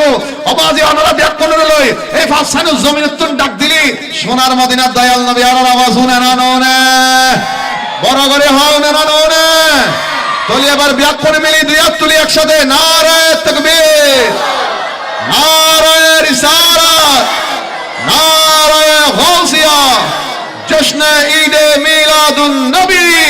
বড় করে বলেন মারহাবা। আমার মনের ঘরে রেখেছি যারে দো জাহানের রে, তো জাহানের বাদশা নবী রে। আমার মনের ঘরে রেখেছি যারে তো জাহানের বাদশা নবী। বর্তমান সময়টা বড় ক্রিটিক্যাল একটা সময় এসেছে, কেমন জানি মানুষ একজন আরেকজনের প্রতি মহব্বতটা কমে গেছে। যেখানে রাস্তার একটা পিঁপড়া পর্যন্ত আমার আপনার থেকে হক পাবে, সেখানে মানুষ মানুষের হক আদায় করে না। এই যে জীবিত মানুষকে তো মারছে, অনেকে কবর থেকে তুলে মানুষ জ্বালিয়ে দিচ্ছে। আমার বিষয়টা হচ্ছে, কেউ যদি অপরাধী হয় তাকে শাস্তি দেওয়ার অধিকার তো আমার নাই, কথা বলেন ঠিক কিনা? মানুষটা খারাপ হতে পারে, তবে যখন মারা গিয়েছে আল্লাহ জিম্মাদারিতে চলে গেছে। তা আমি যখন আল্লাহর উপর বিশ্বাস করি, আমি তো এতটুকু বিশ্বাস অন্তরে রাখতে পারি, সে খারাপ হলে আল্লাহ তাকে আযাব দিবে, আল্লাহর ফয়সালা তার উপর কি হবে, ইস্তেকামত হবে। তা আমি যদি এই ফয়সালা মেনে থাকি, আমি কেন কবর থেকে তুলে জ্বালিয়ে দিব?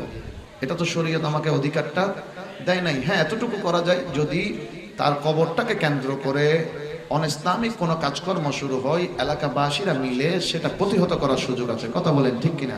তো এই জিনিসগুলো আমাদের অন্তরের মধ্যে নেওয়া উচিত। কারণ দেখেন, রাসূল পাক সাল্লাল্লাহু তাআলা আলাইহি ওয়াসাল্লাম একটা গাছের নিচে আরাম করছিলেন, শুয়ে আছেন। একজন কাফের গিয়ে আমার নবীর নূরানি সের মোবারকের সামনে এইভাবে দুই হাতে তলোয়ার ধরে নবীর সামনে দাঁড়ালেন, নাম ধরে নবীকে ডাক দিয়ে বলছেন, বলেন আমার হাত থেকে আপনাকে কে বাঁচাবে? কারণ আমার তলবারিটা আপনার মাথার উপরে উপরে একটা আঘাত করলে আপনার স্যার মোবারক কি হয়ে যাবে? আপনি শহীদ হয়ে যাবেন। আমার নবী চোখ মোবারক খুলে শুধু একটা ডাক দিয়ে বলেছেন, তোমার হাত থেকে আমার আল্লাহ পাক আমাকে বাঁচাবেন। সুবহানাল্লাহ, বড় করে বলেন। এতটুকু বলতে দেরি, ওই কাফেরের শরীরটা কাঁপতে শুরু করেছে, তার হাতের তলবার ধরে রাখতে পারে নাই, জমিনে পড়ে গিয়েছে। এবার নবীজি তলবারটা হাতের মোবারকের মধ্যে নিয়ে ওই কাফেরকে ডাক দিয়ে বলছেন, বলো এবার আমি রসুলের হাত থেকে তোমাকে কে বাঁচাবে? তখন সে বলল, আমি তো আর আল্লাহ চিনি না, আল্লাহ বুঝি না, আল্লাহ বিশ্বাস করিনি, আপনার হাত থেকে কেউ আমাকে বাঁচাবে না, আপনি নবী নিজে আমাকে বাঁচাবেন। মুআজ্জাজ হাজরিন, একজন কাফের নবী কাছে পেয়েও কোনো আঘাত করেন নাই, তলোয়ার জমিনে ফেলে দিলেন। নবী বললেন, মুক্ত করে দিলাম, আজাদ করে দিলাম, যাও চলে যাও। কিন্তু কাফের বলে, এত নিয়ামতওয়ালা নবীকে কাছে পেয়ে আর দূরে যেতে চাই না, আপনার কদম ধরে কলমা পড়তে চাই। সুবহানাল্লাহ। তো যেখানে নবীজি একজন কাফেরকে পর্যন্ত সম্মান দিয়েছেন, তো আমি আপনি সে নবীর আদর্শের কথা বলি, কিন্তু সে নবীর আদর্শ আমার আপনার জীবনে যদি বাস্তবায়ন না হয়, তাহলে সেই আলোচনা শোনা কিংবা ওই নবীর কথাগুলো শোনা, এগুলোর মধ্যে কোনো আর দাম খুঁজে পাওয়া যাবে? সেজন্য প্রত্যেকটা মানুষের এই বিষয়গুলো খেয়াল করা উচিত যে একে অন্যের হক আদায় করতে হবে। এমনকি রাস্তার মধ্যে দাঁড়ালে অন্তত রাস্তারও 6টা যে হক আছে, এগুলো আমাদেরকে সেদিকে খেয়াল করতে হবে। রাস্তার কষ্টদায়ক বিষয়বস্তু আমি আপনি দেখেছি, বোতলের কাজ দেখেছি অথবা কাঁটা দেখেছি, সরিয়ে দিলাম, আল্লাহ এবং নবী খুশি হয়ে যায়। সুবহানাল্লাহ। তো এই নিয়ামতের ধর্ম আল্লাহ আমাদেরকে দিয়েছেন, সেজন্য নবীজির চরিত্র মোবারক, আদর্শ মোবারক অনুসরণ করে আল্লাহ আমাদের সবাইকে চলার তৌফিক দান করুক, আমিন। আর দেশত বেশিরভাগ মানুষ একজন আরেকজনের ফ্যাস লাগাইতেই পছন্দ বেশি। দুই ভাইয়ের দেখবেন মিলে দেওয়ানোর মানুষ কম, কিন্তু জুতা গরিবের মানুষ বেশি। উগ্র উগ্র ঠেলাঠালি করে বহুত হইছে, উইতের নাম ইতে বন্যা, ইতের নাম ইতে বন্যা, ইং করতে করতে শেষ। অথচ খবরের মধ্যে সবচাইতে যে লো ক্লাস হয় কান জিনিস হল আজাবু বাইনের মধ্যে এই যে সুকুলখুরির হারানো আজাবি নবু মুআজ্জাজ হাজরিন, আনা মিলে দেন গান পছন্দ হম। অথচ দুই ভাইরে জগ্র ইদে মিলে দিবেলাই সামান্য করে মিছত হম বললে ইয়ানো মিছতা হিসেবে ধরতে নব। ইয়ানোর মধ্যে আবাদতে দুই ভাইয়ের যদি মিলে দিতে পারে, আর এখন তো আরো উল্টো মিছতা হই না জুতা করে দিবেলাই লাগে এগুলি। তাই তার লাই গিবত সুকুলখুরি একজনের একজন লাগাই দেন, এই নতুন আল্লাহ দূরে থাকবে তৌফিক দান করো। অন্তত এক অন্যরে মিছত হয়ে হলো মহব্বত লাগাই দেন, আল্লাহ তৌফিক দান করো, আমিন। হ বরাবরই আই অনারার হাতে দোয়া চাই, অনারা প্রতি বছর আরে দোয়া লেগে সুযোগ দেন। এলাকাবাসীর শুকরিয়া আদায় করি, প্রবাসী ভাইকল শুকরিয়া আদায় করি, কমিটির ভাইকল শুকরিয়া আদায় করি। ওনারা ব্যাপনে মহব্বত শেষ পর্যন্ত বইবেন। আল্লাহ পাক রব্বুল আলামিন সুন্নিয়তের ময়দানত নিরহংকার নিরলসভাবে সুস্থতার সহিত খেদমত করে যাবেন, আল্লাহ তৌফিক দান করুক, আমিন। ওয়া আখির দাওয়ানা আনিল হামদুলিল্লাহি রাব্বিল আলামিন।